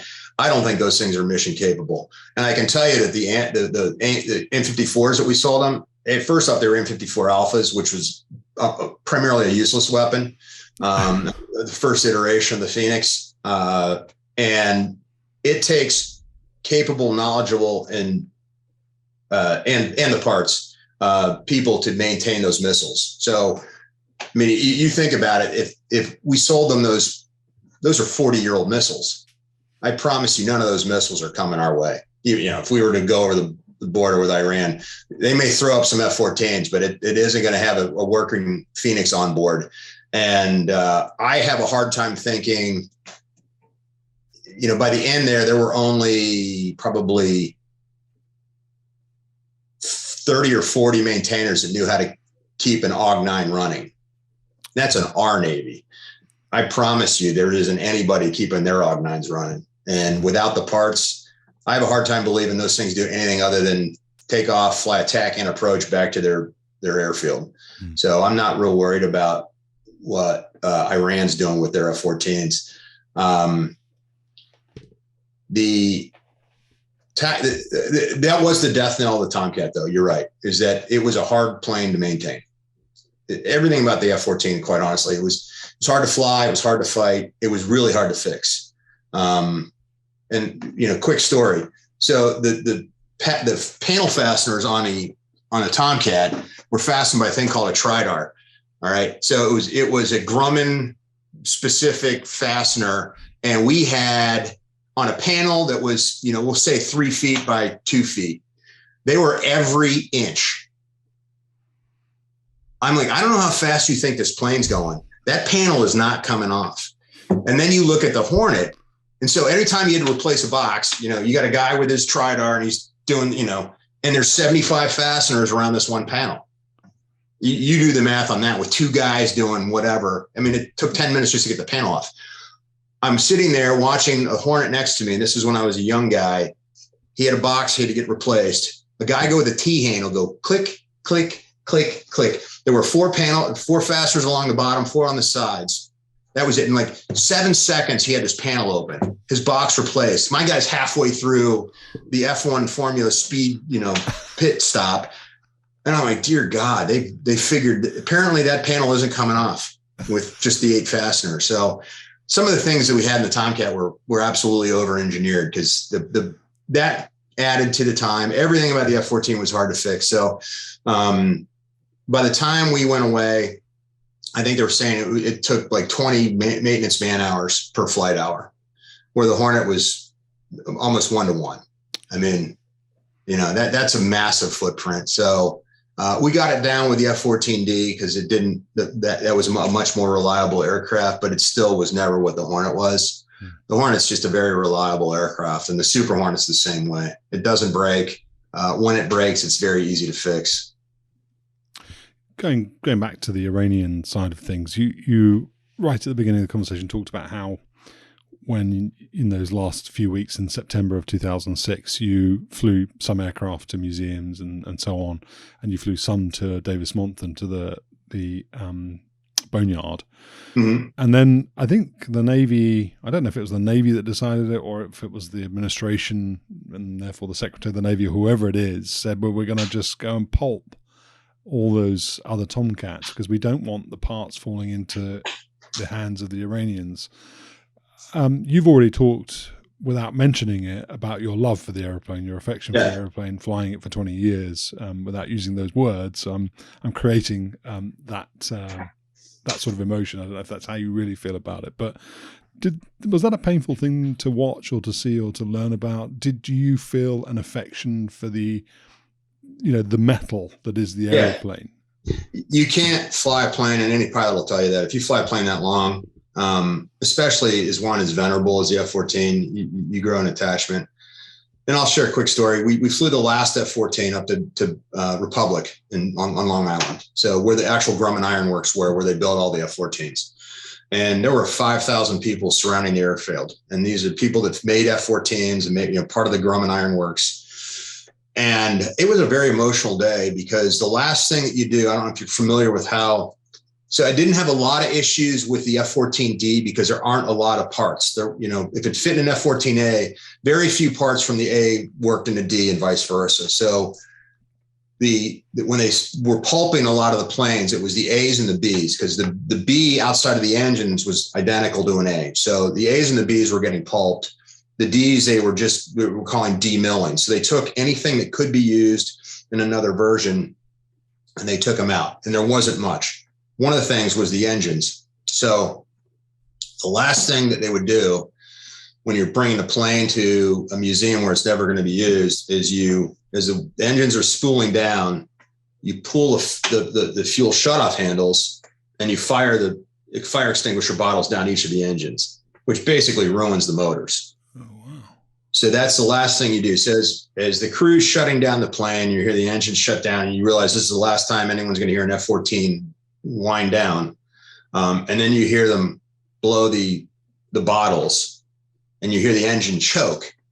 It was a little emotional. I'm like, it's trying not to basically the engines are trying not to die, but they're dying. And, knowing that was the last time that plane was going to fly. It was an emotional day for everybody, I think. Certainly the people that built it. And it's now been moved. It was in front of the Grumman Iron Works, but that building has since been sold. So they moved it to the Republic First Flight Museum up there in Long Island. And I have a good friend up there who was a longtime Grumman employee who's taking care of it, which is great, knowing that that plane is still being looked after. What did you do for your Finney flight in the Tomcat? My final flight in the Tomcat? I actually wasn't in the last flight. I did the last flight at Oceana with a close friend of mine. I let one of my department heads, who's a good friend of mine, one of my major lieutenant commanders, two of them actually fly the last flight. There were some family issues and things, and they were great guys. So it was Fitzgentry and Spool. Chris Richard was the driver. But great guys. And so they flew the last plane up to Bethpage. And but for my last flight, we came back into Oceana. We did a 600 knot carrier break. So it was, the tower was thrilled. They're like, hey, this is it, Oceana. And we were Felix 1 last Tomcat. And they're like, field's yours, do whatever you want. So that was another bittersweet day. There were a lot of bittersweets by the end there. That said, I'm sure everyone, certainly my Hornet friends, were thrilled to see it finally go away because, between the last deployment and there were the last F-14 things going on for 6 months. And, I am proud to say I had the last F-14 bolter. So the aircraft carrier, my guys were sure to give me, I have a trophy lying around here somewhere. They gave me the hook point from the plane. Hey, congrats. You have the last F-14 bolter. I'm like, thanks guys. You're all dicks. So, but even the VF-31 guys, by the end, we'd all been kind of tiring of all the last things. And so, as sad as it was also a little relief there to finally have it all behind us and we can move on to flying Super Hornets.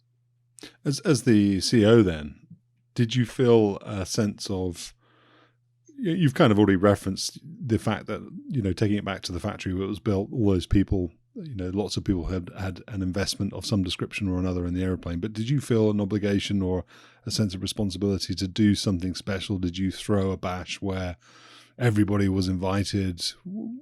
Do you want to go out quietly? What was the Navy did that for us. So there was a ceremonial Tomcat sunset. It was a few weeks before the actual last flight.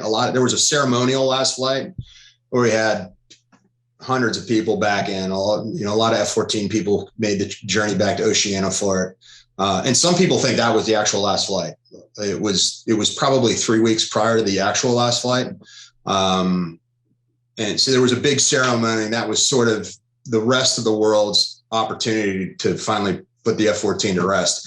Because at that point, there were only 2 planes left. After that ceremony, the second to last one went away 3 days later. So we only had the last plane on my line. That, we flew that. I think I have the last flight date here. Yeah, October 4th. It's on the plaque up there. So October 4th was the actual last day that we flew. So September was the ceremonial last flight. We had the mayor of Oceana or Virginia Beach. We had admirals. Everybody was out for that. And that was a good time. But luckily I wasn't responsible for, other than hosting it in my spaces. I didn't have to do anything else. And do they give you an actual last date on which you could be called into action? So you've got to remain operational until this date, and then you can wind down thereafter. Yes, Steve. Actually, that's funny because we came back from the last deployment in March. I took command in April. And then in June, we were still, we're called the surge carrier. So we still had to be deployable. So if the balloon goes up and we're going to war with China, this carrier is getting sent and we're the last ones. So we actually would get sent back. So we had to go re-carrier qual. So the whole squadron, at this point, I'm down to 8 jets. But 8 was the minimum that we could deploy with. So they're like, okay, you're going to keep 8 until after the surge is over. We went out and we spent 2 weeks on a carrier. We got all our mission quals back up, after the couple months stand down of coming back from a deployment. We had to get night current again. So we night carrier qual, everyone, and that's where I had the last bolter. And there were, the last day that we flew off of that ship, there were probably 100 reporters in my ready room. Wow. So those last 2 weeks, that was the last time that the F-14 was on a carrier. And so there were people from all over. I had Dutch reporters, Japanese reporters, History Channel was out there. There was a lot of people. And fortunately, my big concern was keeping everyone safe, because at that point, my primary worry was that somebody's not going to be focused and going to hit the back of the ship at night. And fortunately, my guys they stayed focused. They didn't let any of that stuff, the peripheral stuff, bother them. And we were able to get those planes back to Oceana safely. When you read about, if you're an avid reader of sort of military aviation, you'll inevitably come across a book where someone talks about winding down a squadron or an airplane being retired. And I read one recently. It's a fantastic book. It's by I don't know. I'll put a link in the description. I can't remember who it was by, but he talks about the RAF retiring the F-4, and there being this sort of conflict in his mind between wanting to get the next assignment and not miss because all the guys are jumping ship to go get the next assignment, get a flying assignment, but not wanting to leave the F-4 because he was in love with it so much, effectively. Yeah. Was there a similar thing going on then with your guys? I mean, were they concerned about what the follow-on assignment would be, and was there a conflict in that respect?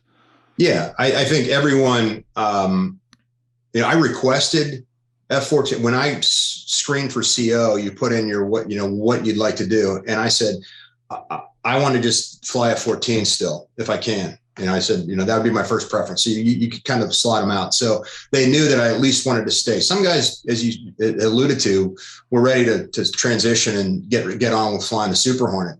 I wanted to keep flying an F-14. And I had guys that way as well. And the other dynamic that I had going on in my squadron is I was losing my RIOs. So I was going from a Tomcat to a single seat Super Hornet.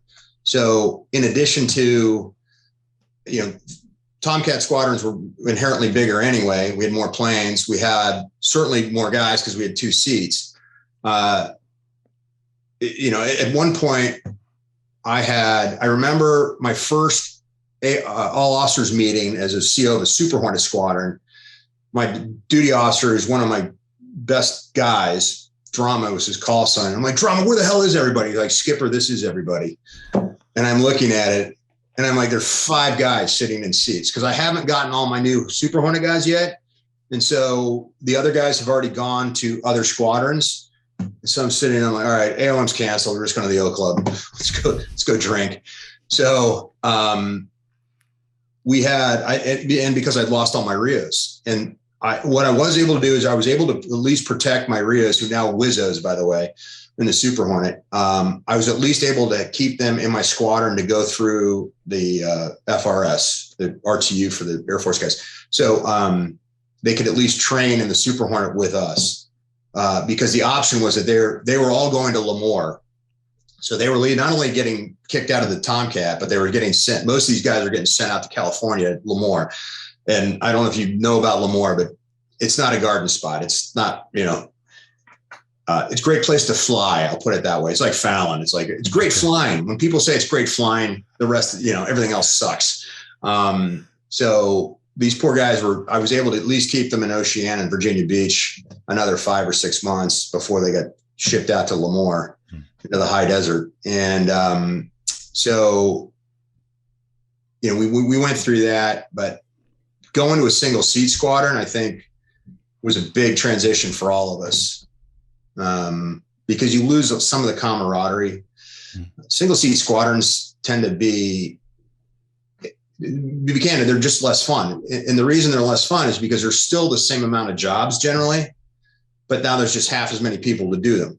So single seat guys, I saw it my entire career. One of my best friends in our sister squad, lost our sister squad, and said the sister squad that we used to have 2 F-14 squadrons. We lost one. And so our sister squadron became a Hornet squadron. The Gunslingers, VFA 105, great squadron. And one of my best friends in that squadron, a guy named Mark Scheit, I'm like, his call sign was Chuck. I'm like, Chuck, what are your jobs? And he had like 3 super important jobs. I'm like, dude, every one of those, in addition to flying a Hornet. And I'm like, what? He goes, what's your job? I'm like, I'm the coffee mess officer. Like, I order T-shirts. It's like we had 2 guys for every one of these jobs. So those guys were inherently, we'd go in there. I'm like, well, no wonder they're not fun. They're completely overworked. And that's sort of what we ended up becoming. I got to see that transition from a fun, laid back 2-seat Super Tomcat squadron to kind of more uptight, overworked Super Hornet squadron. So that dynamic was a little painful to swallow. That's a topic we haven't, if you've got time for a few more questions, absolutely. A topic we haven't really explored then is the dynamic between front and back seater. And it's noteworthy to me when you talk to, say, Strike Eagle guys, you'll get 2 sorts of character when in this topic. So one will say, no, there's no way I'm letting him run the radar. I'm the pilot. I'm going to run the radar. That's my domain. I'm in charge of that. And of course, there were conventions, I think, through the 90s and the early noughties. The Wizzo would run the radar up until the merge, and then the pilot would take over. And now I think that's reversed. And now, it's changed. Now the pilot does run the radar pretty much all the time, especially now they've got the ESA radar and they can do time sharing. Right. So, the guy in the back can have it in etagram mode if he needs to. With the Org 9, you've already described the necessity for that guy in the back who's an expert in just the mechanics of it, making sure it works when it fails, and then employing it. And he had all the switchology, or I guess she in later days, possibly as well. Then you get the APG-71, where I'm assuming you had more control as a front seater over the radar. So, a little bit, okay. Slightly more, yeah. Steve, honestly, the front seat capability, the D was not significantly better than it was for the A and the B. Okay. We had a few more modes. There were very limited modes in the A and the B with the OG 9. You had pilot lock-on mode, PLM, which was basically a hot mode that gave you right around the armament data line of the plane. So basically, if you're looking at somebody, I could get a lock on them. And then you had pilot auto lock on PAL, which had basically 2 different radar. Again, effectively a primarily useless mode. We had a couple other useless modes in the F-14D, but again, I underlined useless. So I mean, they were fine ACM modes. I mean, they worked, and that was when you got to post merge or to the merge, basically, that's when the pilot owned the radar. And at that point, really, another reason I'm a big fan of 2 seats is having 2 sets of eyeballs look for guys is huge. I can't tell how many fights I won against a single seat guy because he lost me.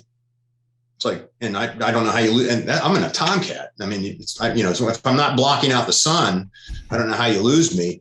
But having 2, very rarely are 2 guys going to lose the guy you're fighting. So having just an extra pair of eyeballs in the plane always was a warm fuzzy for me. But yeah, the lock-on modes, the pilot modes in the Tomcat, all versions, was not significant. Now, we did have that problem in the Super Hornet. I was an E guy, so it wasn't an issue, but I can tell you the F guys, certainly once AESA came on, my plans were plumb for AESA, but we were the Lot 29s were the last ones to come out of the shop without AESA. Everyone out after that had AESA. They've since retrofitted AESA into them. We've had to rewrite our tactical doctrine a half a dozen times already, and I can't even tell you now who's running the radar at which point an intercept. I think it's the same way that you just described it. It's reverted to the driver running the long range, and letting the pilot or the RIO WIZO, they'll always be RIOs to me. The WIZO run the air to ground mode. Now that said, if there's no air to ground mode, I would rather have my RIO run the radar. So that's just me. I mean, I know a lot of pilots get touchy about that stuff, but not having grown up manipulating the radar a lot, I will tell you, I was very touchy about my IRST.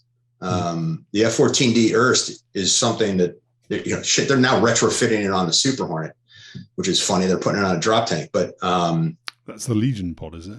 Yeah, but the IRST was I remember getting my tape. We went to Nellis, and this is just as the F-22 is being born. This is before it's kind of common knowledge. We could find that thing. We couldn't see it on the radar. We found it on IRST, and Air Force grabbed those tapes. They went back. I don't know if you could still, because this was before it became, before it went to production mode. So I don't know if they ever fixed that, but not. And this wasn't even an afterburner. This was just, military rated thrust from below. You could find them on the IRST. That was a really capable system.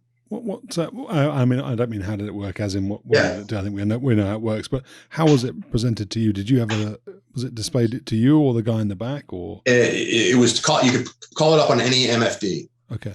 Primarily the Top Gun recommendation was that the pilot ran it, RIO ran the radar, pilot ran the IRST. Because the IRST didn't require a whole lot. It basically had track while scan modes, had a track while scan auto and a track while scan manual. And it had two different versions of you could use data page where it would just, it would basically look like a radar page.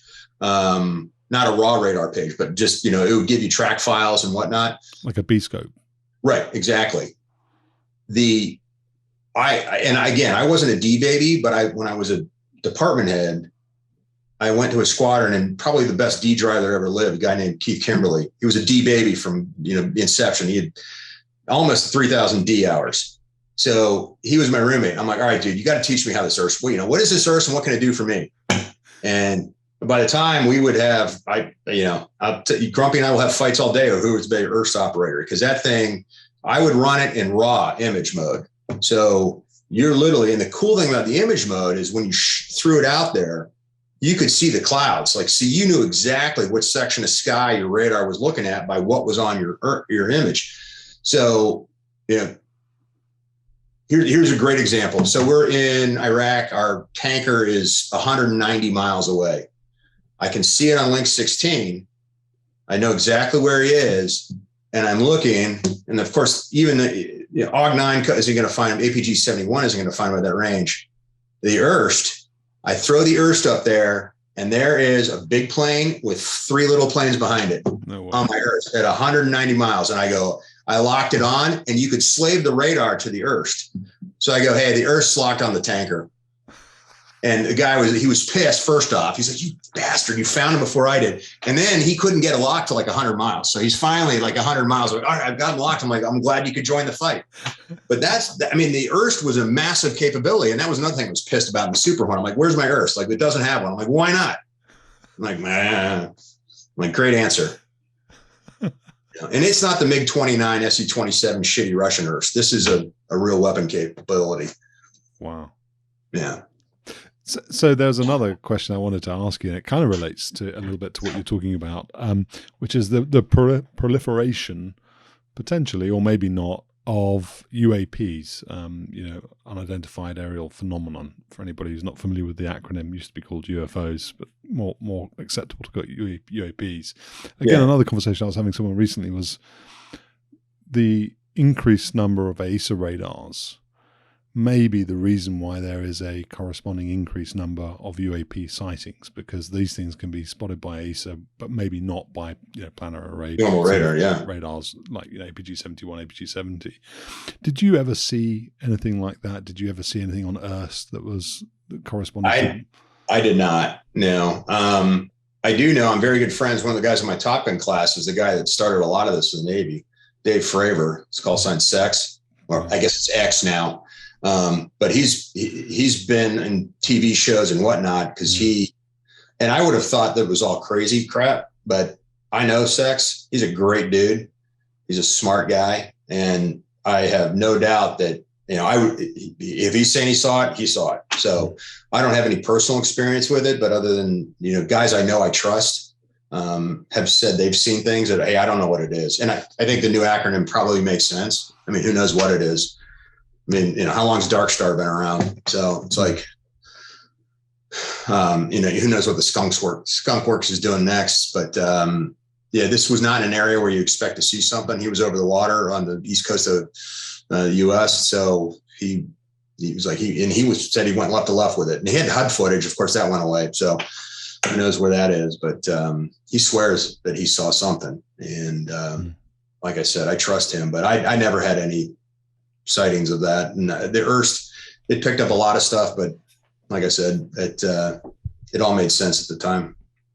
Well, what do you, as a seasoned, you've got almost 3,000 hours, 2,800 or so of Tomcat time. What do you think these things are? Do you have a theory? You see, I haven't really thought about it. I think it's something. I mean, I think we're naive to think we're the only ones out here. That the Earth is the one place in the world that there's life. Now, whether that life's intelligent and is creating flying objects and they're out visiting things, who knows? It's an interesting question. I haven't really spent a lot of time thinking about it. I tend to be a little more pessimistic, I guess, and think that it's probably something explainable, but I'm also not closed-minded enough to think that it's impossible, that it's something other than that. And that there is a much more profound explanation for some of these things. But yeah, I couldn't tell you for sure. It's interesting. There's I suppose you come from a community of people who are generally just very logical. You look for an explicable, logical answer rather than the supernatural one. So, and I know again from talking to guys still in. These sightings are happening all the time now. There's been, and I've heard that as well, Steve. You're right, and I think you're right about the one thing. I think the technology now with AESA, because it's basically magic. Someone was trying to explain to me how it works. I'm like, I'm out, done. It just works. That's fine. I think that may have something to do with it because now the technology that we have is so profound. It doesn't. If it's in the air, it's going to see it, and that would certainly make sense that some of these things that maybe we weren't seeing before are now becoming known. Yeah. And when they talk about surface vessels being swarmed by these things, they're often Aegis class cruisers. They've got AESA radars. That's how they know they're there because it's happening at nighttime.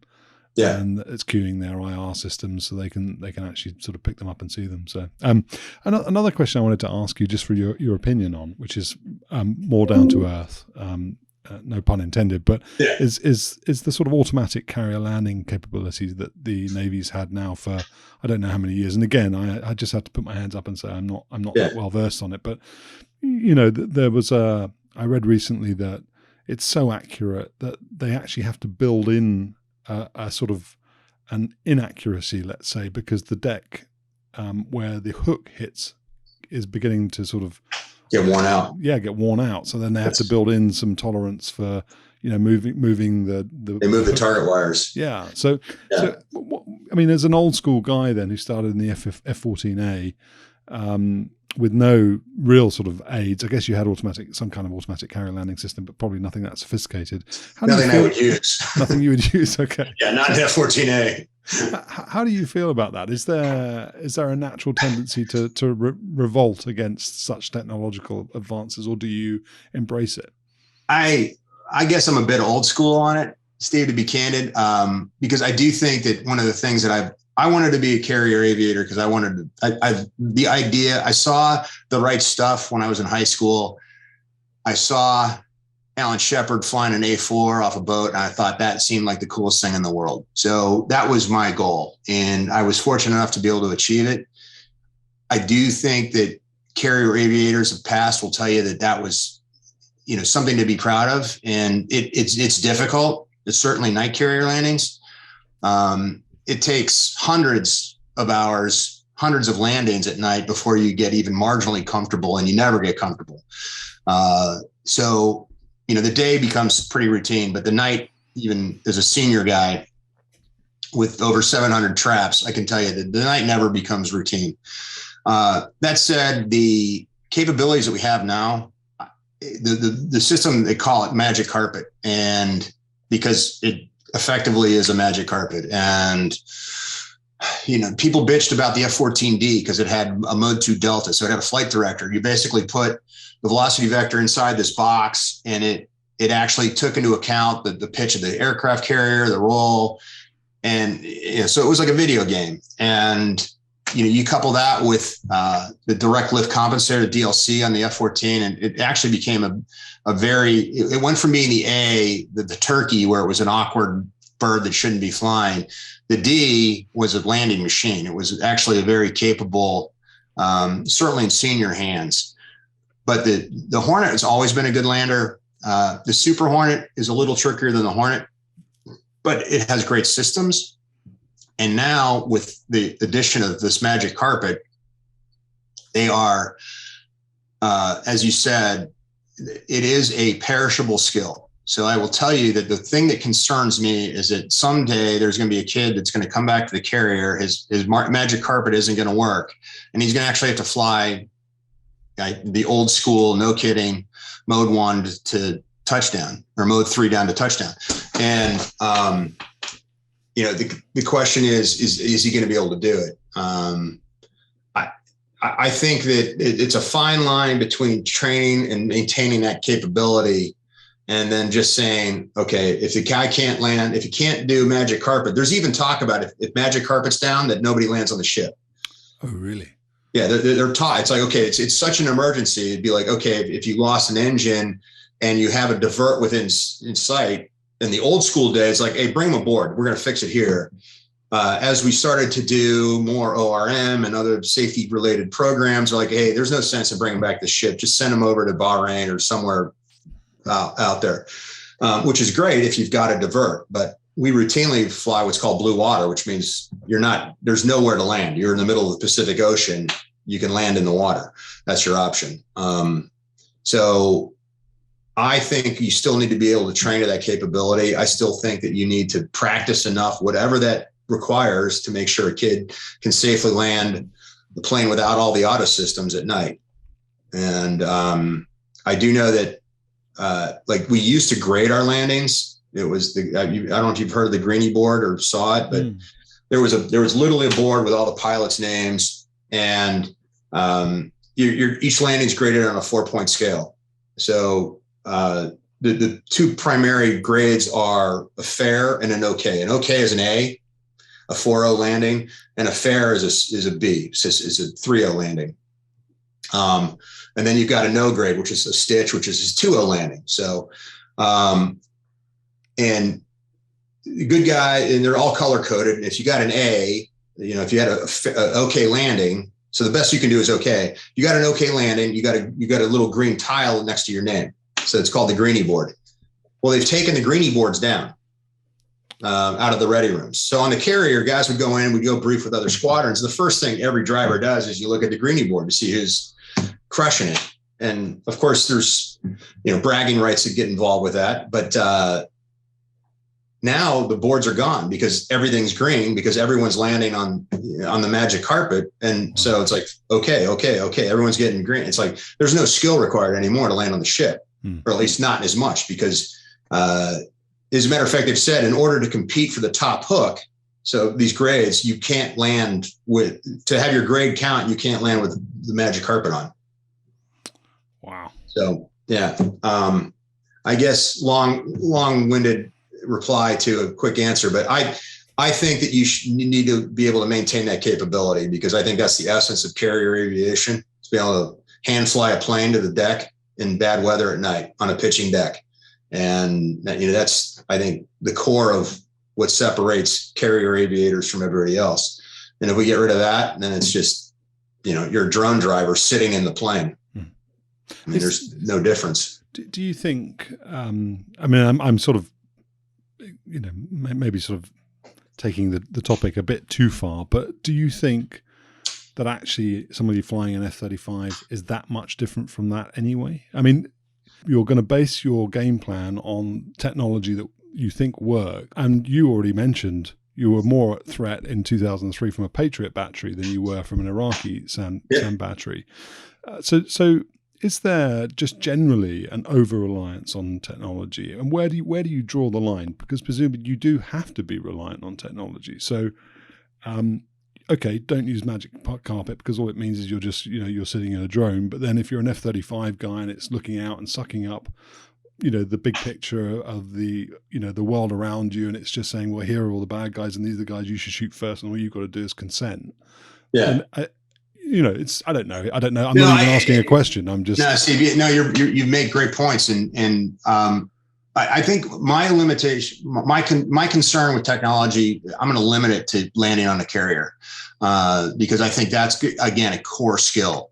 Where you start to get into tactics, I think that I'm a fan of technology because, as you know, technology is changing. I still think people need to learn how to do BFM, basic fighter maneuvers. I think that's a core skill. I think it teaches you a lot about basic aerodynamics. It teaches you your own personal limitations on what it's like to fight under G, under high stress. You learn a lot in that situation, but is anyone ever really going to get into a dogfight again? That's a discussion. I mean, we went through a generation 30 years ago where they wouldn't put guns on the planes. So, we had to fight to get guns back on the F-14. And I guess I love the helmet mounted sight. I love AIM-9X, but as you know, there's over the shoulder weapon capability now in a lot of planes. So you work your ass off to get into a gun solution. You get shot by a missile by some guy that you just crushed in an ACM fight, but he's got a great system, looks over his shoulder and shoots you in the face. So it has leveled the playing field in some regards, as far as the true aviation airmanship part of it. But again, there's a lot of things going on in these first gen, these fifth gen fighters. I mean, it's even flying the Super Hornet for the year that I did with the helmet mounted sight. I mean, that's a lot of information, especially for a guy that's used to having a RIO. So now I'm running a radar. I've all the shit that I made fun of, JSOW, PARM, all that crap. Now I can carry it. So now I have to know how to shoot it. It's like, God, I can't believe I'm carrying this crap. And,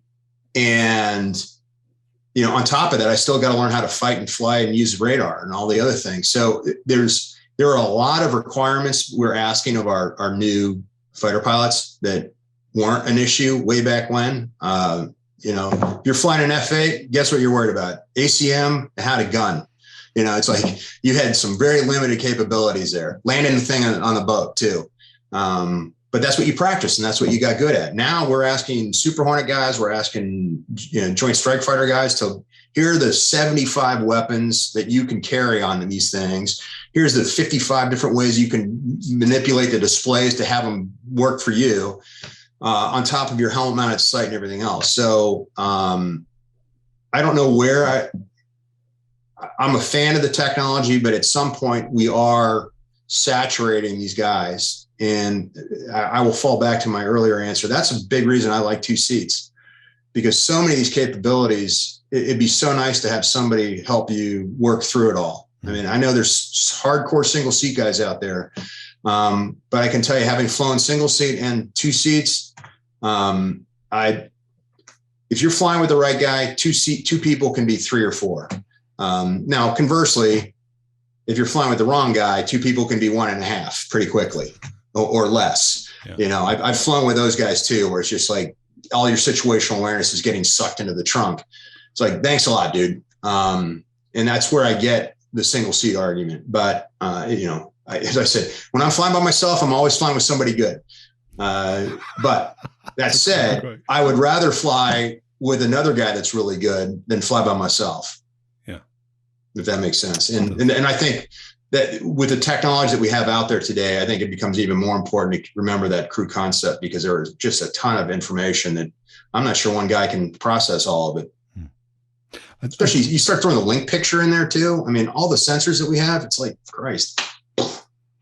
Yeah, I think that's what the F-35 is supposed to do particularly well, isn't it? Is to actually, make sense of all of that and visualize it. So it's and it color codes it. And color codes. Yeah. It's like it's idiot proof, but again, it is an idiot proof, and you're still operating at 600 miles an hour. So there's always going to be that aspect to it. But I think there are skills that are core to being a good aviator. Those are the ones that we need to protect. Outside of that, I'm all about leveraging technology for the betterment. I mean, I fly for FedEx now. I love all the auto things that we have in our planes. And it certainly makes our lives easier. Now, I'm not employing a weapon system by any sense, but as like guys, we don't fly TACAN approaches anymore. I mean, we still have them in our approach plates. It's like, but a TACAN, you ask any aviator now, outside of a general aviation guy in a Cessna, you ask anybody who's been flying for 20 years, hey, can you fly a TACAN? I'm like, if you held a gun to my head, I could probably figure it out. But it's not like I'm arcing or anything. It's like we all just go to the final approach course and you land. These are things that we don't do anymore. I mean, when I started flying, when I first started flying, we're doing NDBs. All this. It's like, okay, we don't do it anymore. I still don't know how guys in the 50s found the carrier. It's like they would plot that shit. I'm like, God, I'd be lost at sea. So I guess it's the age-old question, how far you let the technology go before you try to rein it in. And I think that there's cases where I just let it continue to build. I think I'm right in saying that the F-35 has a manual. It has a teeny tiny HUD. I don't know if you've seen that. Down on the front on the left-hand side, there's a tiny little bit of glass or perspex, and I like to think that's just a gun aiming reticle. So that when everything goes to shit, then I have, Steve, I've got F-35. Like one of my best friends is one of the first commanding officers of our FRS down in where is it? It's down in Eglin. It was a joint Navy and Air Force squadron. Down in Florida, and he got a lot of JSF time, but there were things he told me about it. I'm like, really? He's like, yeah, but he liked it. I mean, and he was a Hornet baby. He flew Hornets and Super Hornets his whole career, and he thought he was a big fan of the Joint Strike Fighter. Well, Puck, we're a couple of hours in, and it would be rude of me to take any more time from you. So I just wanted to say thank you very much for giving us the story behind how the Tomcat went away and what it was like to be at the helm when that happened, and for your other insights as well. It's been really nice talking to you, and I appreciate your time very much. Steve, I've enjoyed it. It's been a lot of fun. I love going down memory road every now and then. Haven't done it very often, so having a chance to think about some of these things has been nice, and really enjoyed our discussion. Thanks for tuning in to 10% True. I hope you enjoyed this episode. Feel free to subscribe, and if you're on YouTube, hit the bell button to make sure you get notified of the next episode. Thanks, and take care.